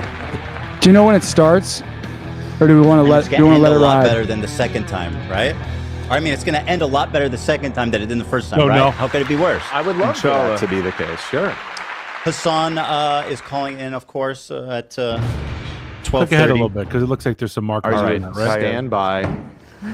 Stand by. Stand by. I'm afraid to introduce Ducky because he's so intense. Not now. No, I know. So let's start. I mean, so you did this content cop, right? And I mean, did that go how you expected? It didn't seem to hit very but hard. Before we get started, can I lay some like ground rules so we can have like a productive conversation? Sure. Yeah. Okay. So I wanted to come on to make this as issue specific as possible. But yes, you have grievances with me. And Okay. of course, I think they're valid to address. Okay, good. Of course, we'll talk about that. Hopefully, I'll be able to address some counterpoints as well, if Sure. you will allow me Of in course. that process. Absolutely. But before we get started on anything, I would like to potentially talk about definitions so we can have like an established definition on a lot of the things that we're going to be talking about. Is that okay with you? I mean, it depends how many definitions you got. What do you want to define? I don't want to get bogged down in this, so let's. I'm also experiencing audio issues on my end, so Sure. hold on Go one ahead. second. No worries. No worries. Okay. All right. So you're fine with that. I mean, up to a point, yeah. Well, I mean, like. I don't want to get bogged basic down in a stuff. I'm not- conversation. It's not like a gotcha. Go ahead, start. I'm not- Start. No, I know you're not. I just want to get going. Totally All right. unconscious. So first and foremost, I think we should Dead dog. define what Zionism is and what you mean by Zionism and what I mean by Zionism. so you Zionism understand where I'm is coming from. the belief that Jews should have their own homeland in the historic Palestine area. That's it. Okay. All right. So I believe that Zionism is a religious ethno-supremacist ideology that revolves around the exterminationist policies of removing the indigenous population that lived in, as you said, historic Palestine, as long as they are not Jews, because it's a religious, ethno-religious supremacist ideology. I think that this is a disagreement that you and I have. No, I agree with on this you. front. I agree with you. If you want to add that, like the genesis of Zionism included, the displacement and the ravaging of the culture that existed there, then I would agree with you. I mean, I don't think that the establishment of Israel was like a good thing. I mean, it was tragic and a lot of bad things happened. But let me ask you, sir. Okay. How was filming that content? I just have to know what you felt, what you were thinking as they were doing the No, Fortnite L behind you. We'll get to that. We'll get to No, that. no, We'll no, get to that, I no. We're promise. here. I don't want to talk about Okay. definitions. You got your Zionism, and let's do the. Okay. Oh, okay. Okay, so that felt very aggressive from Ethan to immediately trying to like get him. Like, oh, what about every time you did that thing? So it seems like him doing a little jab. Yes. And this is where, yeah. He and wants he wants a argument. Okay, so I think he wants an argument. okay, let me think about this, because my position was like, what I'm hearing is that I think Ethan really believes like he's right in what he's going to say, and he just wants to get to it. Yeah. I think they have a relationship here, and he knows what he knows what Hassan is doing to set up, and Ethan's trying to get right to it. Right. So yes, that was aggressive, but he was smiling while he said it. You know what I'm saying? Like his response, he wasn't like overly aggressive, like dominating. You know what I'm saying? He did ask for permission. He said, "No, you did this. Like, let me do this now." You know what I'm saying? Like he's saying, like you want to do definitions and set yourself up for success. I'm also going to set myself up for success here. Let's go right into how much of a piece of shit you are. You know what I'm saying? Gotcha. And my point is, I'm not saying like I agree with that. Like that's not how I would do, but I like that approach. I liked that from Ethan. I mean, you'll see, like, again, this was 6 months ago before I knew anything. And I was like late at night, I was just watching it for different reasons. I felt like Ethan, this would be a trip for me to go back on this. I felt like Ethan was on him the whole time and Hassan was not showing up. That's my take. And so this is my first impression of Hassan. Gotcha. All right. I think the first question, that the defining of, if that seems to be a huge piece, like if what some person believes to be, Gina's always disagreeing with me. He's gaslighting. I disagree, Tim. He was deflecting from the importance of the definitions. That's like the definition of how someone defines Zionism is a huge piece. But didn't he just agree? Didn't Ethan just agree with Hassan? He agrees with, but shouldn't. So that's what they they don't think about the same things. He thinks that Zionism is only the idea that Jewish people should have a homeland in historic Palestine. Right. In the whole and it's not saying, well, the way it's expressed right now is they want to wipe everybody out through a supremacy sort of mindset. It's like there should be a Jewish only state. Right. And the only way to achieve a Jewish only state is through forced displacement. And didn't Ethan just agree that the way they're going about it is we're going about Zionism poorly. Right. So doing that. Right. So that's what I'm trying to understand, because like I still feel like you and I are on the same page. You know, in the fact that, you know, like anyway. I'm just describing like where people run into is you can't have a Jewish only state in a non-violent way. You can't have any ethno-only state, ethno-religious only state without forcing. Right. So Hassan is pointing out where Ethan is in denial, perhaps. Yeah. Is like, and Ethan, while agreeing with Hassan in this statement, is still not somehow agreeing to that ethno-supremacist way of being. Is that true?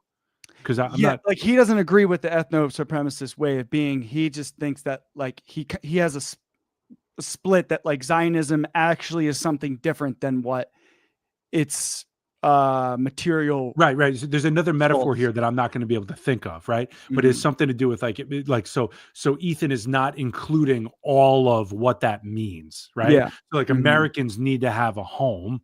Right. If Americans weren't a melting pot, we would be getting rid of everybody that's not American a certain way. Yeah. Right. Yeah. And if I say, well, everybody needs a home,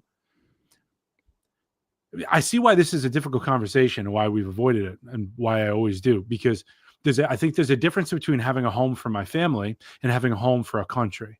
And people are always trying to say like, okay, well, you know, you wouldn't let the immigrants into your home, would you? It's like, no, of course I wouldn't. Right. Just like I don't let every friend that I have into my inner being and my deepest, darkest thoughts. You know, there's like certain relational boundaries that we have to maintain. And there's a difference between a country and a home and so on. You get what I'm saying? Like people conflate these things as if they're the same thing. Yeah. Like this is where metaphor can only go so far. Right. If you're going to use a country metaphor as a home, it's not going to work entirely. It can only get you so far. Does this make sense? Absolutely. If this is anyway, I'm excited for this because I think this is going to be a little hairy. All right, cool. I don't want to talk about definitions. You got your Zionism, and let's do Okay. Oh, okay. Yeah, I don't know. I mean, it was fine. Did you not? I've participated in other YouTube videos as well. In the past, but that Fortnite L dancing. Some of them feature sketches. I noticed you weren't in the other shots. Why was that? I think I was being interviewed. Oh, really? By Who was the interviewing journalist while that was happening. Really? I don't remember. Really? Oh, that's convenient. I think you were embarrassed, frankly. You were absent from every other shot. I think you saw Wait, him doing why that. would I be- I think you saw him doing that Fortnite dance, and you said, "I got to get out of this." And by the way, No, I I'm don't giving you care. credit for that. I mean, Ethan, you're a comedian.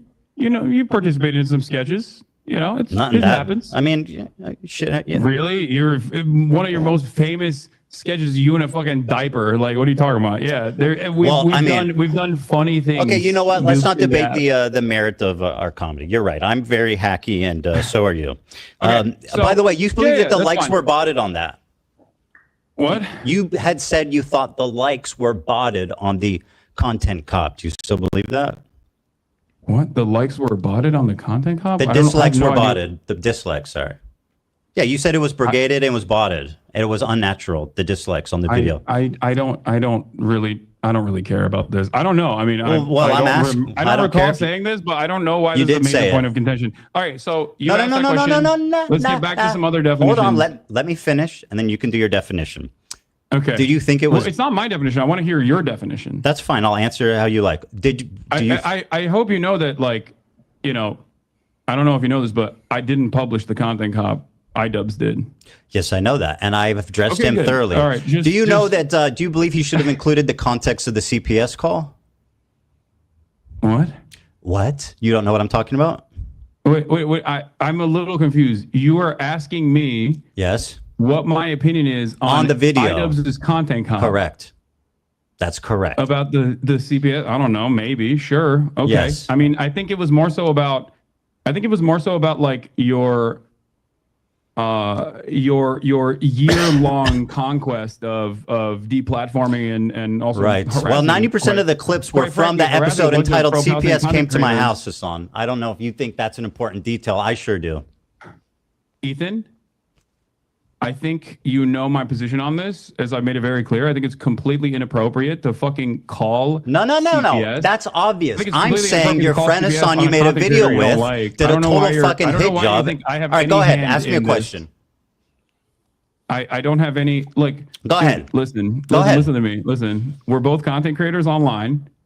We both have received an endless wave of harassment. You and I have talked privately about this. Hassan, I don't when care. we Let's were- just go when we on. had a You- podcast. I don't- No, I- what do you mean? You I brought don't- this up. You brought it up. Hold on. I Let know me what say you're my piece. saying. We've all You been brought it up. harassed. The internet Let is me bring- tough. let Whatever, me say my yada yada. piece. Ask me a question. No. Please, Ethan, please. Because you're so Please. boring, bro. I just want to have an interesting conversation. You know who Go else ahead. also told me that? Andrew Tate. Please, just hold boss. on. Wow, and let I have. me- Yeah.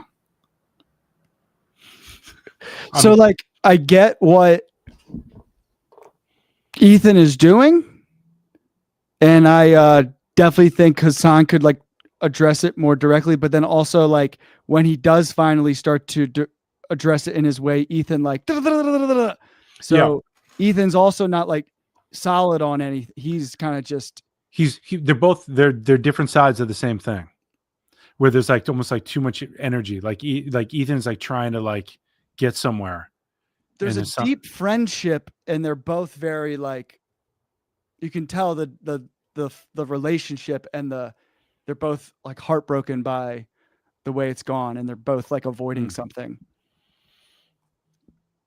That's a Because good you can take. tell because Ethan's like in this like he's angry, like he's Mhm. like out of someone who really hurt him, but like someone close to him. He's not just like angry; he's like hurt. I think you were totally right. Mhm. You know, and I'm feeling like my first go through this wasn't right. You know, as I'm listening to this, I'm going, oh, there's so many ways where I would have gotten caught in thinking that like even Ethan's confidence, he may have just gotten me because that's what I was looking for at the time. Mhm. You know, as I'm seeing it this time, and I'm going, ooh, there's like, well, yeah, like you said, there's way more hurt here than I thought. You Mhm. know, so anyway, we'll see where this goes. We, you know, obviously we're not going to listen. To And all- I also believe by this time, definitely by this time, Ethan had already led multiple campaigns to kind of like deplatform Hassan, which like Hassan in that context of like, hey, this guy who's my best friend tried to like get all my stuff, get me like banned from Twitch. Which is Ethan like, tried to deplatform Hassan. he was part of like yeah. Right. So this comes up in this debate where they Mhm. talk about that, right? Right.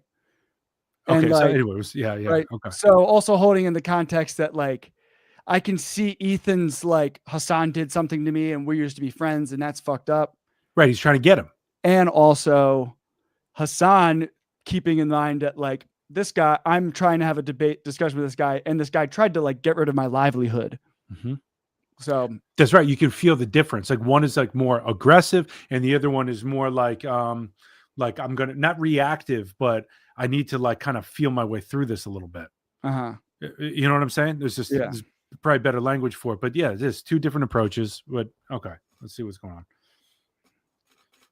It always looks so crazy. Wow. God God forbid. explain my position to you. You and I are both content creators. We get an endless wave of harassment, doxing, swatting, all of this stuff. Okay. Sometimes by the same people, ironically enough, by the same communities. You and I know we've had these conversations in private before we stop doing our podcast.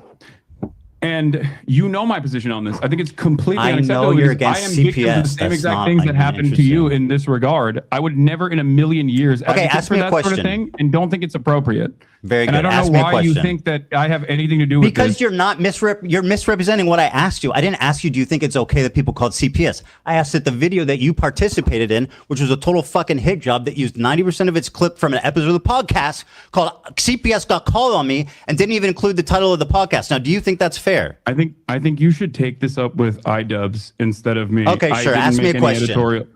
Yeah, I didn't make any of the editorial decisions in iDubbbz's Content Cop. I'm asking what you thought about it. Okay, not if you made it. It's pretty fucking. Pretty obvious. Go ahead, ask me a question. I'm sure it would have been. I'm sure that I'm sure that it would have been all right if he mentioned it. It would have been all right. I don't know why this is a major point of contention for you. I thought we were going to talk about Israel-Palestine. We're talking about whatever we want to talk about. You had said that I have problems with your character. That's what I'm talking about. Go ahead, ask me a question.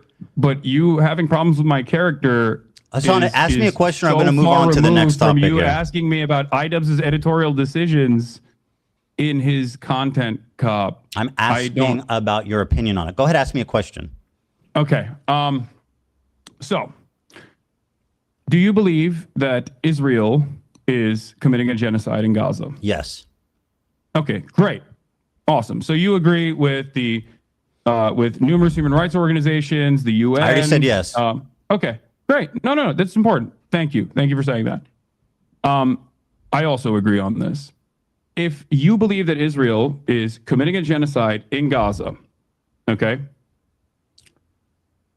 do you feel like you have used your limited amount of time that you have as a content creator speaking out against Israel doing a genocide on the Palestinian population living in the Gaza Strip? Or do you feel like most of your commentary on that issue has overwhelmingly been to rail against people that are doing that? Sure. Pro-Palestinian advocates that I you don't know feel if- like you've been wronged by, myself included. Yeah. I don't know if you know this, but if you're pro-Palestine, it doesn't absolve you of criticism. That's something that you guys keep harping on. Do I think my coverage? And I don't think that's the case. I don't think that is the case. Okay. Do you think my coverage has been like totally balanced? I would say no. I've obviously given less time to the Palestinian perspective, and I think the reason for that is simply that. No, not just the Palestinian perspective, Ethan. I think that rather than talking about that issue in and of itself, rather than talking about the genocide itself, every time you have Hassan, I'm answering your question. Every time you've talked about Israel-Palestine, it almost always revolved around. I was going to tell you why. Do you want to let me answer? Personal vendettas that you have experienced I was from going to explain pro-Palestinian that. content creators.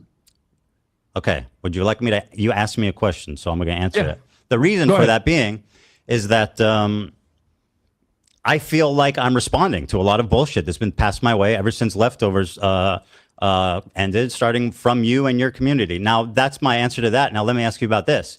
This sword has a Nazi swastika hilt. Okay. Do you disagree? What's funny about that? I think it's funny because you've made this a major point of contention. That's why I think it's funny. It's a swastika, is it not? Yeah, it's a sword that is a bleach sword, as you know already, that has a hilt that has a Japanese Manji sign on it. But yes, it does look like a swastika, as I've also noticed and have talked about on numerous occasions that you brought forward. On Yeah, your yeah. Of course, podcast you're already, conceding that such because as we when fished this up. But yeah, such as when I made fun of, I believe it was Alexa that that grabbed it, and I said, "Oh, you immediately go for the swastika one." Yeah, exactly. Do you think? Anyway, my point is, Hassan, if I can continue my point, is that you knew it was a swastika sword. So why? What is the? So I mean, why did you guys choose to pose with this sword? Ethan, answer that. Why was the choice made for this sword? I'm gonna gently explain this to you again. One, it's not a swastika, but regardless. Do you think it looks like a swastika? I did not make this editorial decision. I wasn't even. Do you think it's reasonable to perceive that as a swastika? Ethan, answer the question. Is it reasonable to perceive that? I don't think it was a deliberate decision that IDubbbz made, but I don't know. I don't know his mind. Hassan, they're your swords, and according to the New York Times article, there was 10 options. So what's the chances that they chose the swastika one? That seems pretty slim. Well, you have 10 swords, don't you? The week prior to that, I believe. I don't know the exact timeline. I don't really remember when they shot this, but I had the sword out because I was doing an Assassin's Creed promo. Do you feel like if I thought it was like genuinely a swastika sword, I would use it in an Assassin's Creed promo shot? Yes. That's what we call a dog whistle, Hassan. And what you're doing is gaslighting somebody. You made a video. Let me make a point here, Hassan, because you're the king of microaggressions and understanding the perspective of minority groups. True. Right? So you made a video. You participated in a video accusing a Jewish. Let me finish my point, Hassan. No. Stop. You are making a video accusing a Jewish man of exaggerating anti-Semitism while exhibiting the most hateful symbol against Jewish people. Do you not see this as a problem? Or at least, am I insane for thinking this is odd? Ethan, take a deep breath. Answer the question. I don't need you to console me. I didn't even hear your question. I need you to. Well, you should try listening instead of speaking. I'm just looking for clarification here. Do you think that I deliberately was using a dog whistle in an Assassin's Creed promo, or that it was a cool sword that was laying around because it's the only long sword that I have? You have 10 swords. I know, they're heavy. That's not a real sword. Yes, I'm aware that it's not a real sword, but you had 10 to choose from. What does it matter how much they weigh? Yeah, the other ones are heavy. Let me paint a scenario. Hassan, let me paint a scenario for you, okay? Listen, okay? This is important. You participated in a video accusing a Jewish man of exaggerating anti-Semitism. You exhibited in that video the most hateful symbol against Jewish people. 1 out of 10 of your swords that you have previously already stated is the, quote, swastika sword. So am I insane for even... You're treating me like I'm insane for bringing this up, but it sounds pretty reasonable. I mean, it's a little insane. So yes. Microaggressions just don't exist for Jewish. Pause here for a sec. Yeah, I'll get it in. I feel like I want to scream. Yeah, I want to scream at both of them. Yeah. It feels like Ethan is definitely looking for something to hold on to, and also Hassan is deflecting of like the reality of like, yeah, that can definitely be a That's right. microaggression. That's right. They're both too far off on their side or whatever. They're not meeting. Which I get like, so I get this frustration from like the Hassan side of things, being like, there's a genocide happening and we're talking about the shape of my Japanese sword hand, right? So I get that frustration. And at the same time, I think there's a place where you could be like, hey, in retrospect, yeah, I understand why you would view it like that. Like that's what happened. That's right. Can we just give that a place? Yeah. You know what I'm saying? Because that's what all this is about. That's why I want to scream. So that's it. Just want to say, I think let's move through this period of it because there's better stuff, I think, if I remember right. It's very long. So the first here, there's the sword discussing the Sabra tier list. I think just hit play and we'll see how long we can get through it if we want to. You know what I mean? Because I think a lot of what I'm doing here is I want to analyze. I want to know who Hassan is, right? Because if he's the voice of the left right now, or as Gina says in the note, she wants her to be the Rogan of the left or something like that. I want to get to know this guy. You know, I don't want to be closed off to somebody that could be helping me in some way, right? At the same time, I don't know who Ethan Klein is. All I know is I watched this one thing, and it just, based on my first thing, I was just like, it seemed like Hassan didn't show up. But now in retrospect, I'm looking at the energy and I'm going, oh, I think it just seemed like Ethan was in control in a certain way, but that's just because he was angry and trying to get somewhere. And it appeared as though Hassan was just sort of like not showing up in a certain way. Right. But this is just base level stuff, right? I didn't like sit down to with any, deep level analysis. Yeah. All right. You're asking me why iDubbbz. It's your made sword, this bro. I don't decision, believe that you and weren't I'm there. not iDubbbz. You were and there, I bro. It's in don't your know fucking how house. I don't know. I don't know why you're asking me. Because why it's I don't your show house that. and your sword. But I also gave you what my speculation is. And that is that It was just it's a most cosmic likely because chance. I had Okay. previously had it laying around because I had just done an Assassin's Creed promo. Okay, if you say so. So if it's a cosmic fluke, which you claim, then why leave the photo up? I'm not even in the photo. I don't. I think, know right? it's in your Am I room even though, in the- and with your sword. Why leave the photo up if it's a cosmic fluke? Wait, why are you asking me this question? I don't know. I'm not. Ethan. I'm sorry, I am Hassan. not Are you iDubbbz. unable to make value judgments on situations? Like, isn't that what you do for a living? Do you think that I don't iDubbbz think- should have removed? I don't think it's relevant or that big of a deal at all. If that's what you're trying to get out of me, like, yeah, I think it's not. Okay, so you're it's telling a what you Jewish are man who's perceiving. complaining about a very And odd also, coincidence that I'm crazy and I'm It's a score with a exaggerating. Manji on it, Ethan. Can we? Okay, you got me. All right. I don't know what to tell you. Oh, you got Listen me. to I put a swastika in the video calling you out for exaggerating No, that's not what anti-Semitism. I'm saying. You I got didn't me. do that. Yes, you did. You Ethan, literally Ethan, did. I didn't do that. Okay, laugh But about it. again, Go on. It's not a swastika. And Then I why don't should he even leave think it up? You have that much of an issue with swastikas, considering you drew one on PewDiePie. I'm a Jewish man, you fucking moron. Oh, I didn't realize. Is the anyone in Nazis that only room killed Jewish? Jews. Was anyone in that room? happened? Did I draw Do the Nazis swastika only kill one Jews time even? on? Do you think that Jews have an exclusivity agreement with like being offended or not offended by Nazi imagery? You've done a Sig Heil approximately what 50 times. Why did I since do a Elon Sig Musk did it? Heil? Why did I do a Sig Heil? I don't know. Because you only watch clips on Twitter. I was making fun of Elon Musk and trying to see if it was valid or not. Oh, thank you. And by the way, as a Thank you for Jewish man, are you going to clarifying. tell My black bad. people not to use the N-word? Wait, what? Are you going to tell black people not to use the N-word because it offends you? Do you think this is an apt comparison? Yes. Okay. So you think that being able to draw the your anti-Semitism radar is completely out of whack. And who Do are you to understand say right? that to me? Like, You that's the posed point with of a contention swastika. here. You're saying that it's not a swastika, and you know it's not a swastika. I mean, it literally is a swastika. No, it's not. Let me Is see the it? swords in your background. Why didn't you choose one of those ones?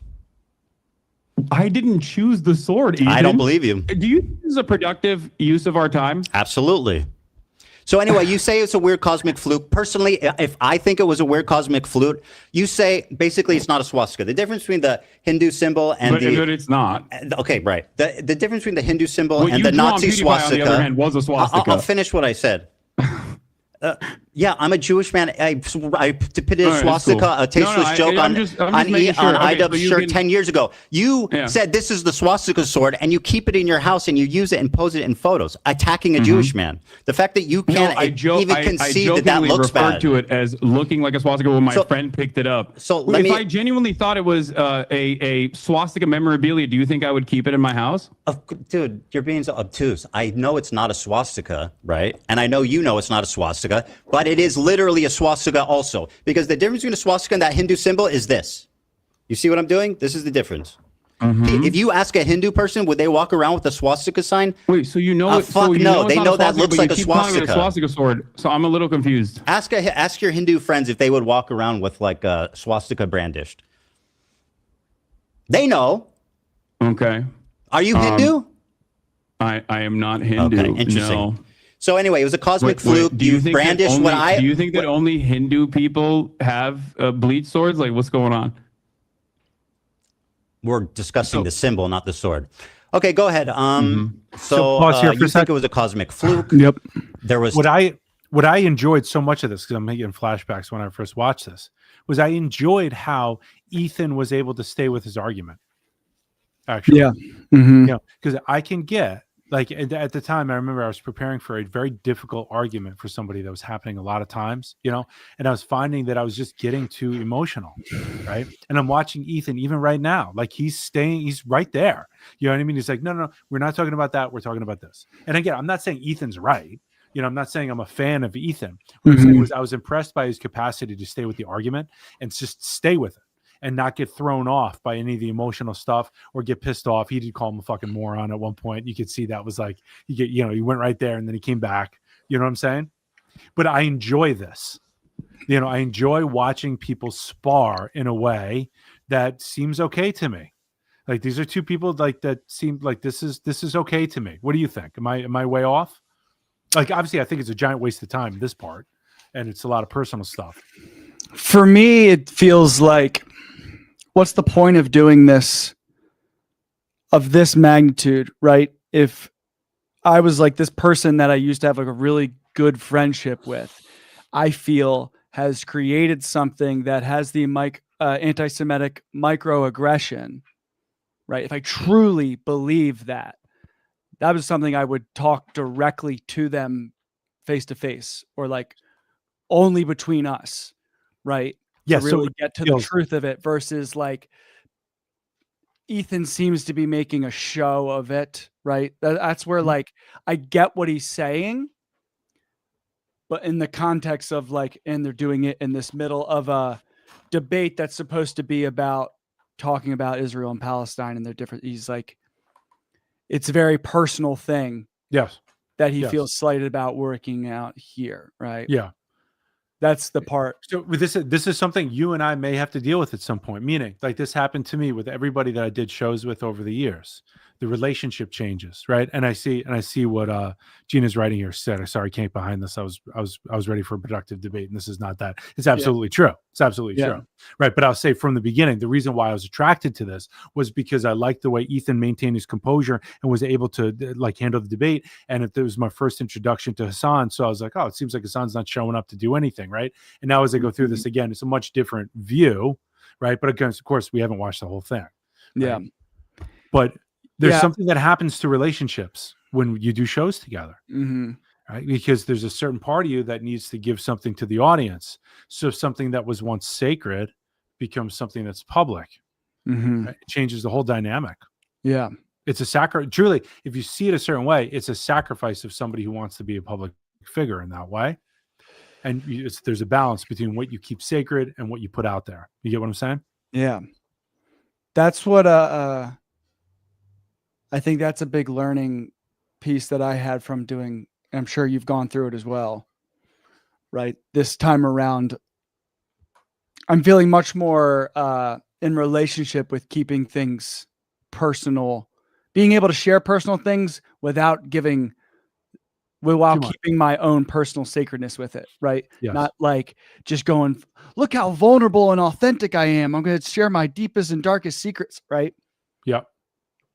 And it's okay to keep things close to the chest. You should. Yeah, you should, because right, this is what I learned in Rabbit Hole, because it was a whole experiment of mine to just be open about everything. That was the whole experiment. Yeah. Let's share everything, warts and all, as you go through this process. And really what I learned was some things do need to be held sacred. Not everything should be shared.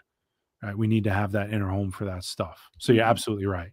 Right. So you see something like this and it says something about their relationship and just how sacred this is and what they're talking about. It's almost starting to feel like a big waste of time. Like Gina didn't say that. But that's why I'm like, what the fuck is it? Like, yeah. Yeah. But really, yeah, go on. But from our perspective of like what we're doing here, like we're talking about the relationship that is being played out, right? It's beyond the details of like the actual debate.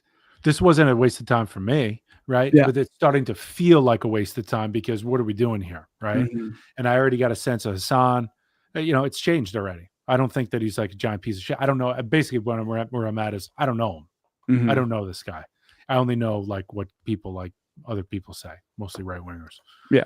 So it's just what it is, right? Yeah. Like because I don't know, like what left wingers are there? Like I listened to the Midas Touch podcast and Midas Touch YouTube channel. They've got Mhm. like 6 million followers. They're pretty damn big. That's left Mhm. wing. They don't ever Mhm. talk about Hassan or anything like that. They're more like legal stuff. Talking about Actually. the news. Yeah. Yeah, the news and legal stuff, right? Yeah. So I don't know anything beyond that. I don't know any left, like who's the popular left wingers and stuff. Brian, was it like let me see if Brian I can Tyler look- Cohen. Yeah, like stuff like that. So like, but here's like the difference. What like when Gina's talking about like him being the Joe Rogan of the left. Here's what happened though with like, there's been this, and people are having a reckoning with it really quick. Where during like COVID, this is really right prior to COVID, during the first Trump, and then COVID. Conservatism kind of became counterculture, right? Alt-right kind of took the culture where they took over spaces that aren't inherently political, right? Or not seen as political first.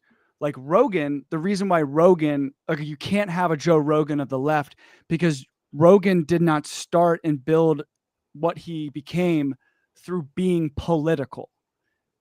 He was very much just like a guy who was curious, asked He was a the lot of hero that questions, became- and was willing to talk to anyone and everyone. Right. And so he developed a platform that was not like, oh, I'm going to listen to Rogan for what we should do for politics. He would give his political opinion every now and then about specific situations, but he wasn't like the Democrats or the Republicans. He was kind of just like a guy. He was more on the side of like waking up. Yeah. Right. Let's see what's going on. Yeah. And so that's when people are trying to like replicate left side. Like there was like this whole wave with like this right wing cultural thing.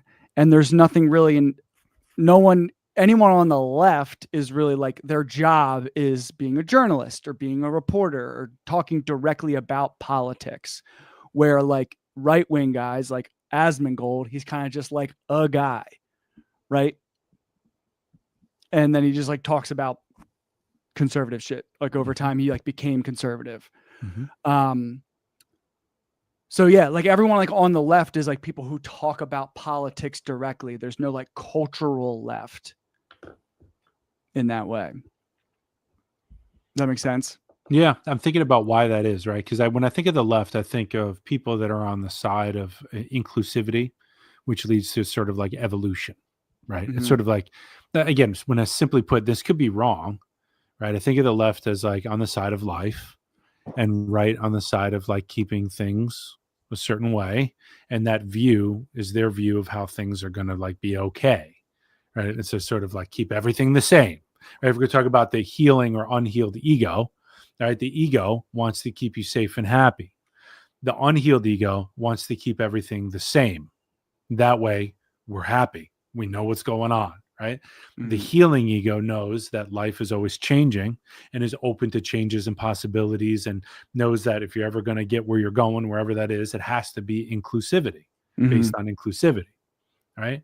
So you got one that's not, one that's the other. But I don't know. This is also something I think we can explore some more, right? To kind of get an idea of kind of like what that really means. Because listen, I'm not the only one that has some confusion over what right and left means, because even that evolves. You know what I'm saying? Yes. You need to be like a scholar from the beginning of time till now to really understand like what that actually means, right? So simply put, the right says something like, keep everything okay. Just keep it. Just like get rid of these people, keep this okay.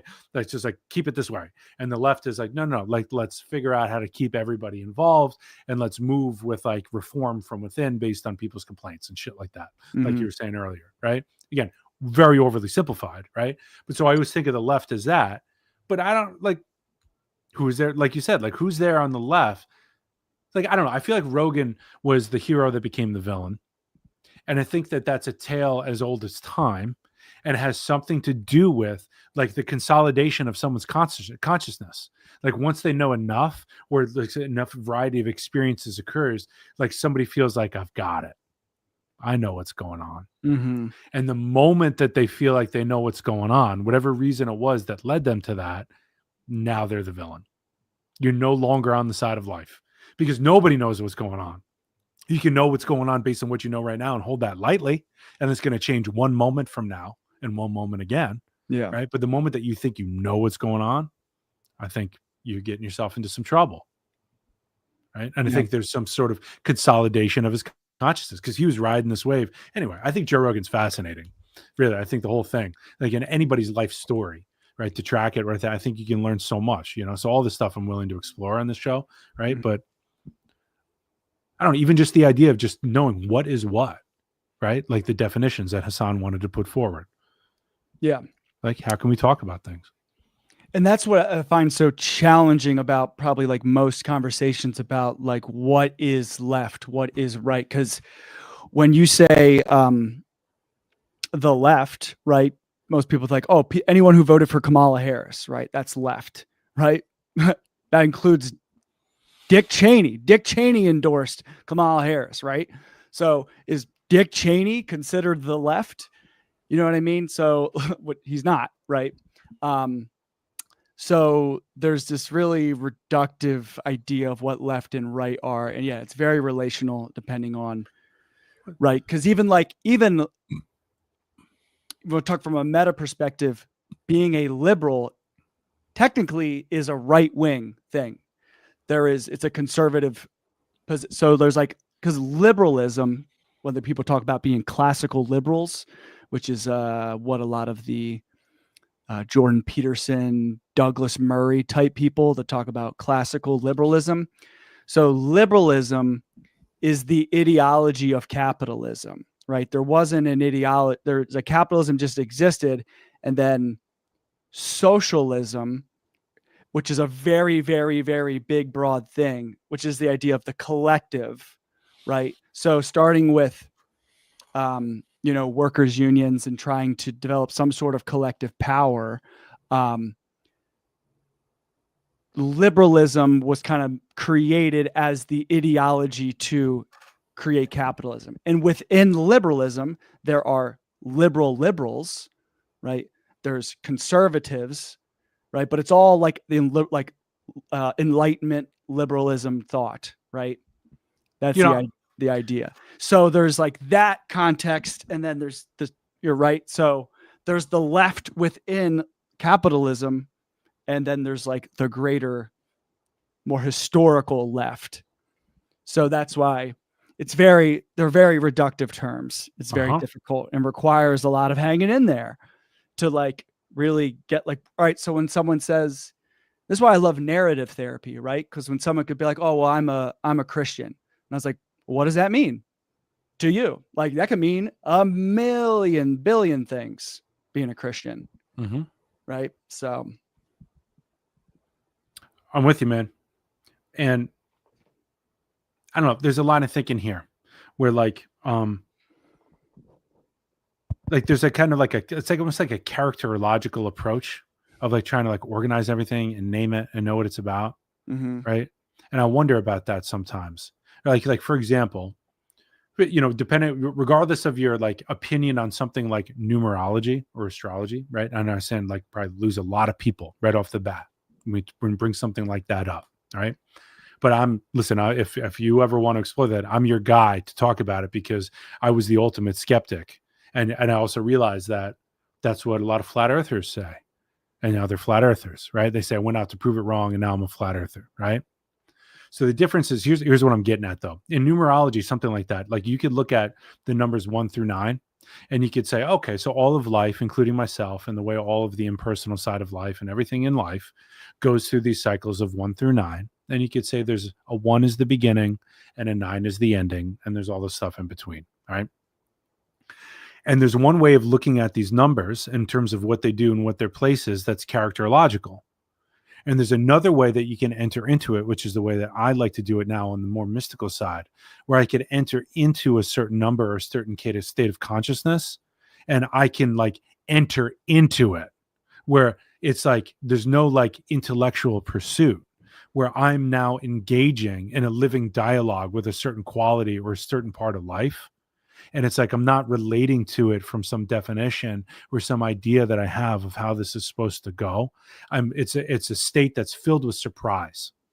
Like the mystical path is totally filled with surprise because you're constantly dealing with all of your ideas of how things are supposed to be or go, right? And I think life is mystical in this sense, meaning the experience of life breaks down all these characterological approaches and definitions and ideas that we have of how things are supposed to go, all these definitions.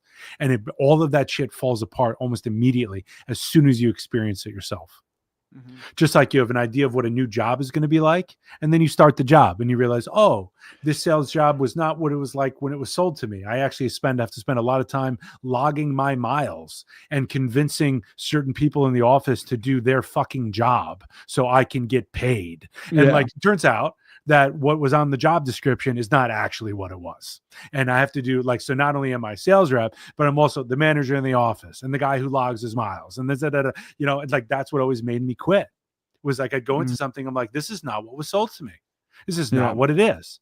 Right. And it used to bolster over time. It bolstered my willingness to, like, somebody tells me what something is. And I'm like if it's someone like you, Zach, I'm like, okay, like I can appreciate what you're saying here. Right. And I'll take it as far as it can go.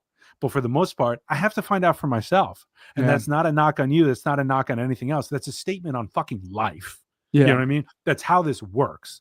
And if we're going to think that we can sit in our armchairs or these YouTube videos and so on and have this characterological approach and try to define everything and break it down, you're in a hyper realistic simulacrum that's parallel to what's actually going on. And it's like being on a computer, going through my neighborhood on Google Earth, rather than being in my fucking neighborhood and smelling the roses and seeing my neighbor fight with their neighbor and seeing this fucked up thing in someone's backyard and seeing this amazing play place over there that someone created. You know, it's just like, it's a totally different experience. Yeah. You know what I'm saying? And so I think it's really good to have these definitions, but at the same time, this is why I don't go left or right or whatever. I'm like, no, like I'm trying to fucking just be okay over here. I'm trying to understand what's going on. And part of my understanding what's going on is I see that you like to have a right and a left, and you like to have definitions of what this is. And in some sense, you're like in total fucking la la land, thinking that you know what's going on with this false sense of clarity and knowing when you haven't experienced anything yourself. And I know that because I just sat down with you and you said, I want to be a Christian.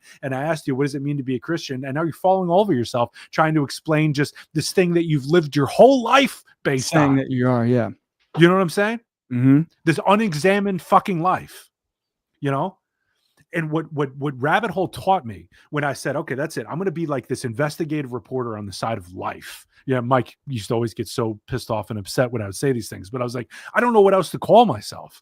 You know, what I am is willing to do whatever it takes to actually find out for myself and report back honestly, right? Which is why in that experiment, nothing was sacred, because I felt everything had to be shared or it wasn't going to be human. It wasn't going to be human enough. Everyone was always going to be suspicious. Am I leaving something out or not leaving out? It had to be as messy as it was. You know what I'm saying? And what I learned was you have to prioritize, and you can never know everything, because if you really want to know something, what am I going to start every job and work it for 30 fucking years that exists in the world to know what jobs are like? You know what I'm saying? Yeah. It's like, you can't do that. You have to get to the meta. You know, I have to work enough jobs and work 10 years in each of those jobs to start to understand, oh, okay, once I really get to know a job, these are the things that are shared, right? Like a job description is just like dating somebody for the first few months. It's full of fucking shit, but it's enough, right? This brunette's not going to suddenly have purple hair, right? They're still a brunette. But like, you didn't fucking tell me about this thing. You didn't tell me about that thing. You were putting on a little mask. You said all I had to do is close deals and make a lot of money. And now I'm not seeing that. What's up with that? Oh, well, this is, it's like, okay, well, so this is a part of thing. This is how life is built. That's a meta thing. This is an impersonal thing is this making sense? Because I feel like I'm losing you a little bit, but like, you know, there's these more fundamental, this wisdom, like I'm talking about wisdom here. You're talking about the difference between knowledge and wisdom. Yeah. There you go. Thank you. And and when we talk about, like, you know, in the Adam and Eve story about it, you know, you were talking about it a couple of weeks ago about the constant pursuit of knowledge only. It's the pursuit of separation, right? And we have to have its other side, which is the wisdom part, right? So what do we do with it? Because you can't gain all the knowledge in the world, no matter how hard you try. And so surrendering to that reality of, I literally can't do enough experiments, you know, in the world of knowledge, in the consciousness of knowledge. So what do I do? Right. And so that's where you got the non-dual perspective comes in this level of wisdom. And To all me, right, it brings now what do we do with that?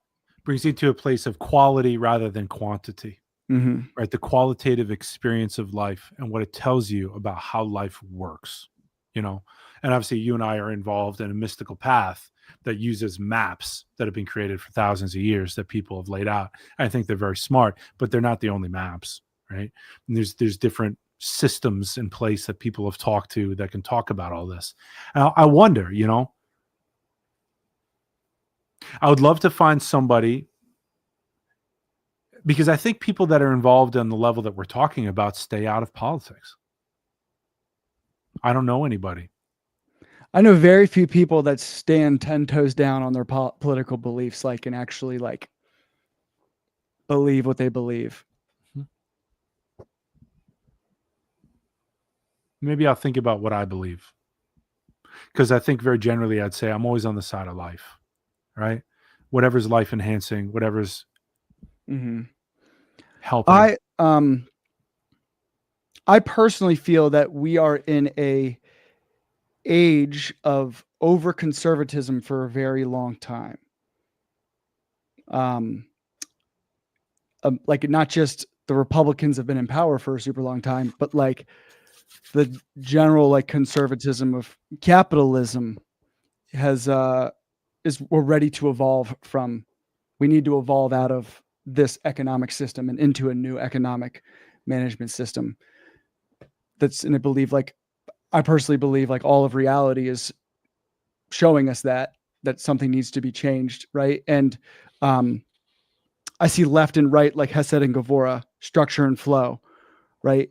And we've been in too much Gevurah in terms of like this system has been very defined and very, the system of capitalism, top down hierarchy, dominance. That has been the way for a very, very long time. And some needs more space for life. Mm-hmm. Yeah. And whenever you,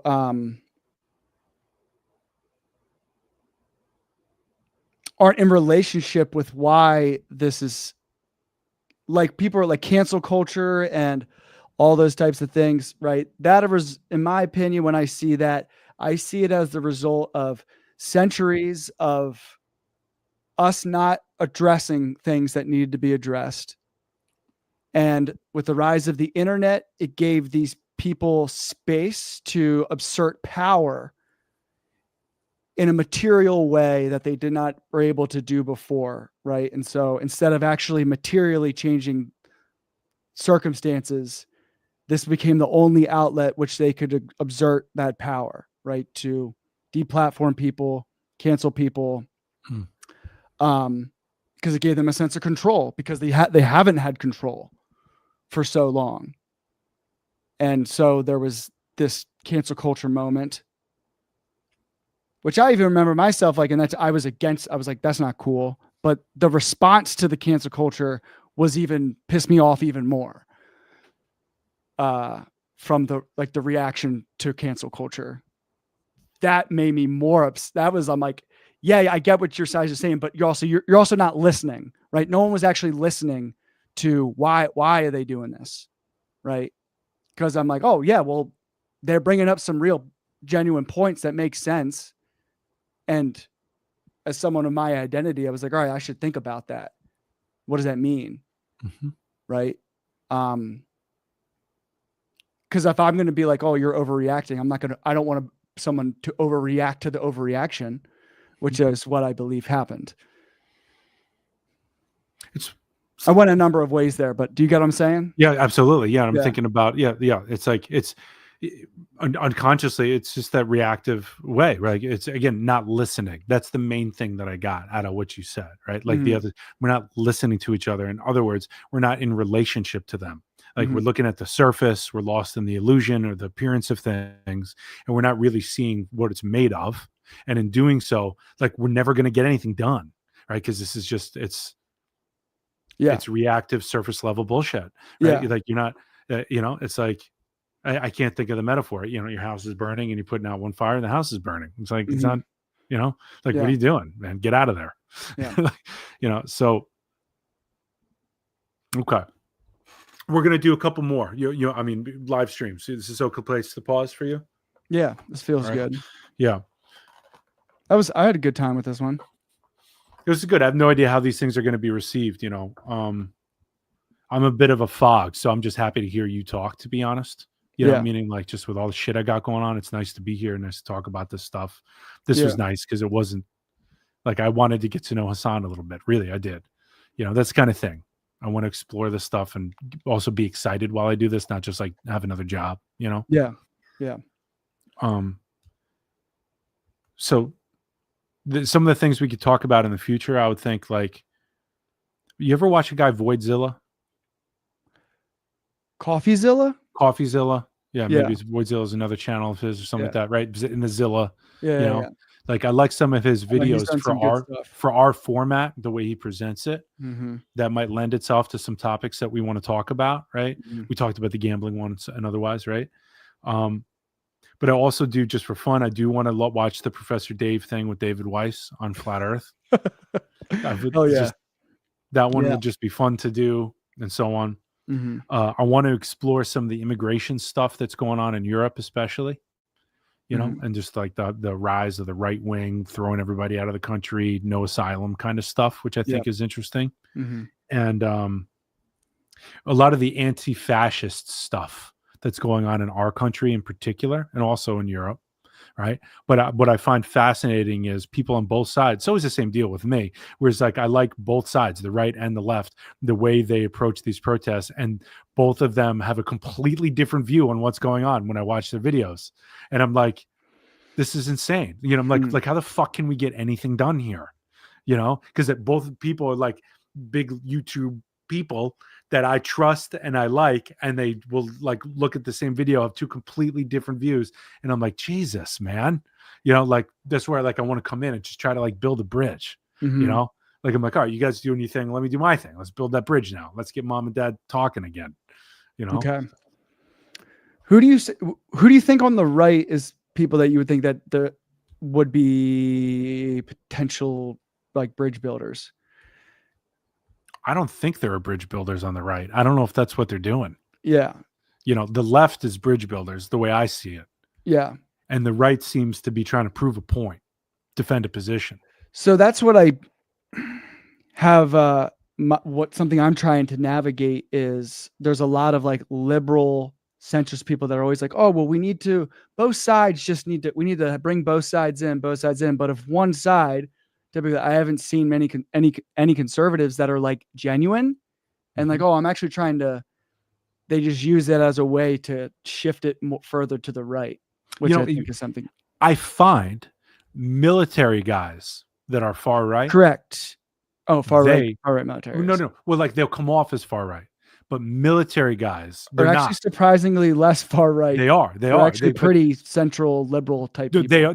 Where they're coming from is, but what they talk about and their perspective usually is revealed as a right kind of thing. I'm just saying this is my experience, right? But no, you're right. Like the military guys typically are the bridge builders, the way I see them.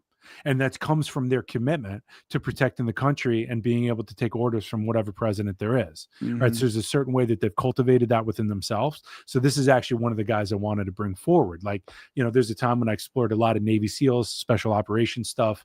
I had some clients that were coming in that were doing that work. So it sparked my imagination. And I thought at one point, oh, am I going to go work with military guys? Because these guys have been through a lot, right?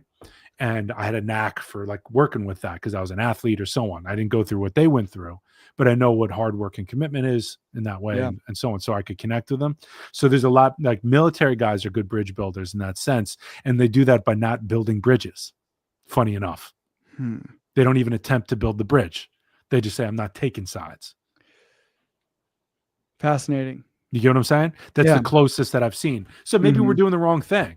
But my impulse is to want to say like, okay, guys, like, come on, let's just meet right here. Like, just admit that thing, Yeah. Because I don't know.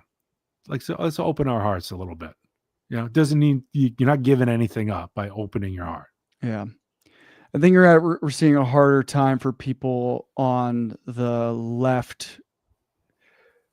I think a lot of people on the left are struggling right now in that they have like tolerated the Trump stuff for like 10 years and have been like trying like, we gotta like can't end friendships over it. Can't, gotta still deal with the parents and like trying to, and they're kind of tired after like, because essentially, it's like, all right, now we got federal agents running around just kidnapping people, not having to identify themselves. Right. Well, I mean, it's out of control. And it's just, well, you're going to be tired of anyone, even like your uncle that you love that's staying with you for too long, right? Yeah. That's going to rub you the wrong way too. It's no different. This kind of stuff, like how long could, like long suffering, the whole idea of long suffering. Am I willing to hang in there and be patient enough to see that there are parts of ourselves that are so unwilling to change? It takes forever. And oftentimes a rock bottom to get you to see it and change, right? So like, can we do that? I don't know. I don't know if I can do that, but I'm trying. Yeah, I think my fear, and I guess what other people's fear would be, is what is the line between like, all right, hanging in there because I'm suffering from an emotional level of this challenging relationship with this person versus like me tolerating this person's is actually putting me in physical danger, right? Right. So by holding it that way, honestly, it actually will inspire movement and connection. Because I'm not sitting in my room thinking about this. Again, you have to be in life. We can't be characterizing this and thinking about it and going like working through solutions like that. You have to be in life to learn that way, right? So when you hold something like that, like, am I tolerating this, or am I allowing too much, or this, or whatever, that will inspire you to have a conversation. Yeah, like work something out. Like you said, like a problem with the left is it's too inclusive. That's what I'm saying. Where there's no right. So I don't think they don't get in there. Yeah, like I connect to people on the right because I'm willing to fight them, and once I fight them long enough, they're like, "All right, I see what you're saying. Sorry, but I appreciate how you're willing to fight with me for a while." You know what I'm saying? Like I hear it all the time. They're like, dude, all right, I respect, man. You really let me give it to you. And like, I'm really aggressive and I can fight like that, but I can see now that like you let me give it to you and you fought back, you hold your ground. And now I see where you are. I respect you, and now they're open to like the things I have to say and they soften, you know what I mean? It's like, sometimes you need to fight with love. Like if somebody's language is fighting and they're so used to fighting their whole life, sometimes you just have to fight them and not get caught into like the negative side of that. You see the fighting for what it is. They're just working some shit out. This is all they know. They're not hugging, they're not handshaking, they're not writing letters. They know how to fight, right? So you just fight them. And as long as there's no hard feelings on the other side and you're willing to hang, it's like, oh, okay. Oh yeah, you're cool. We don't ever need to fight again.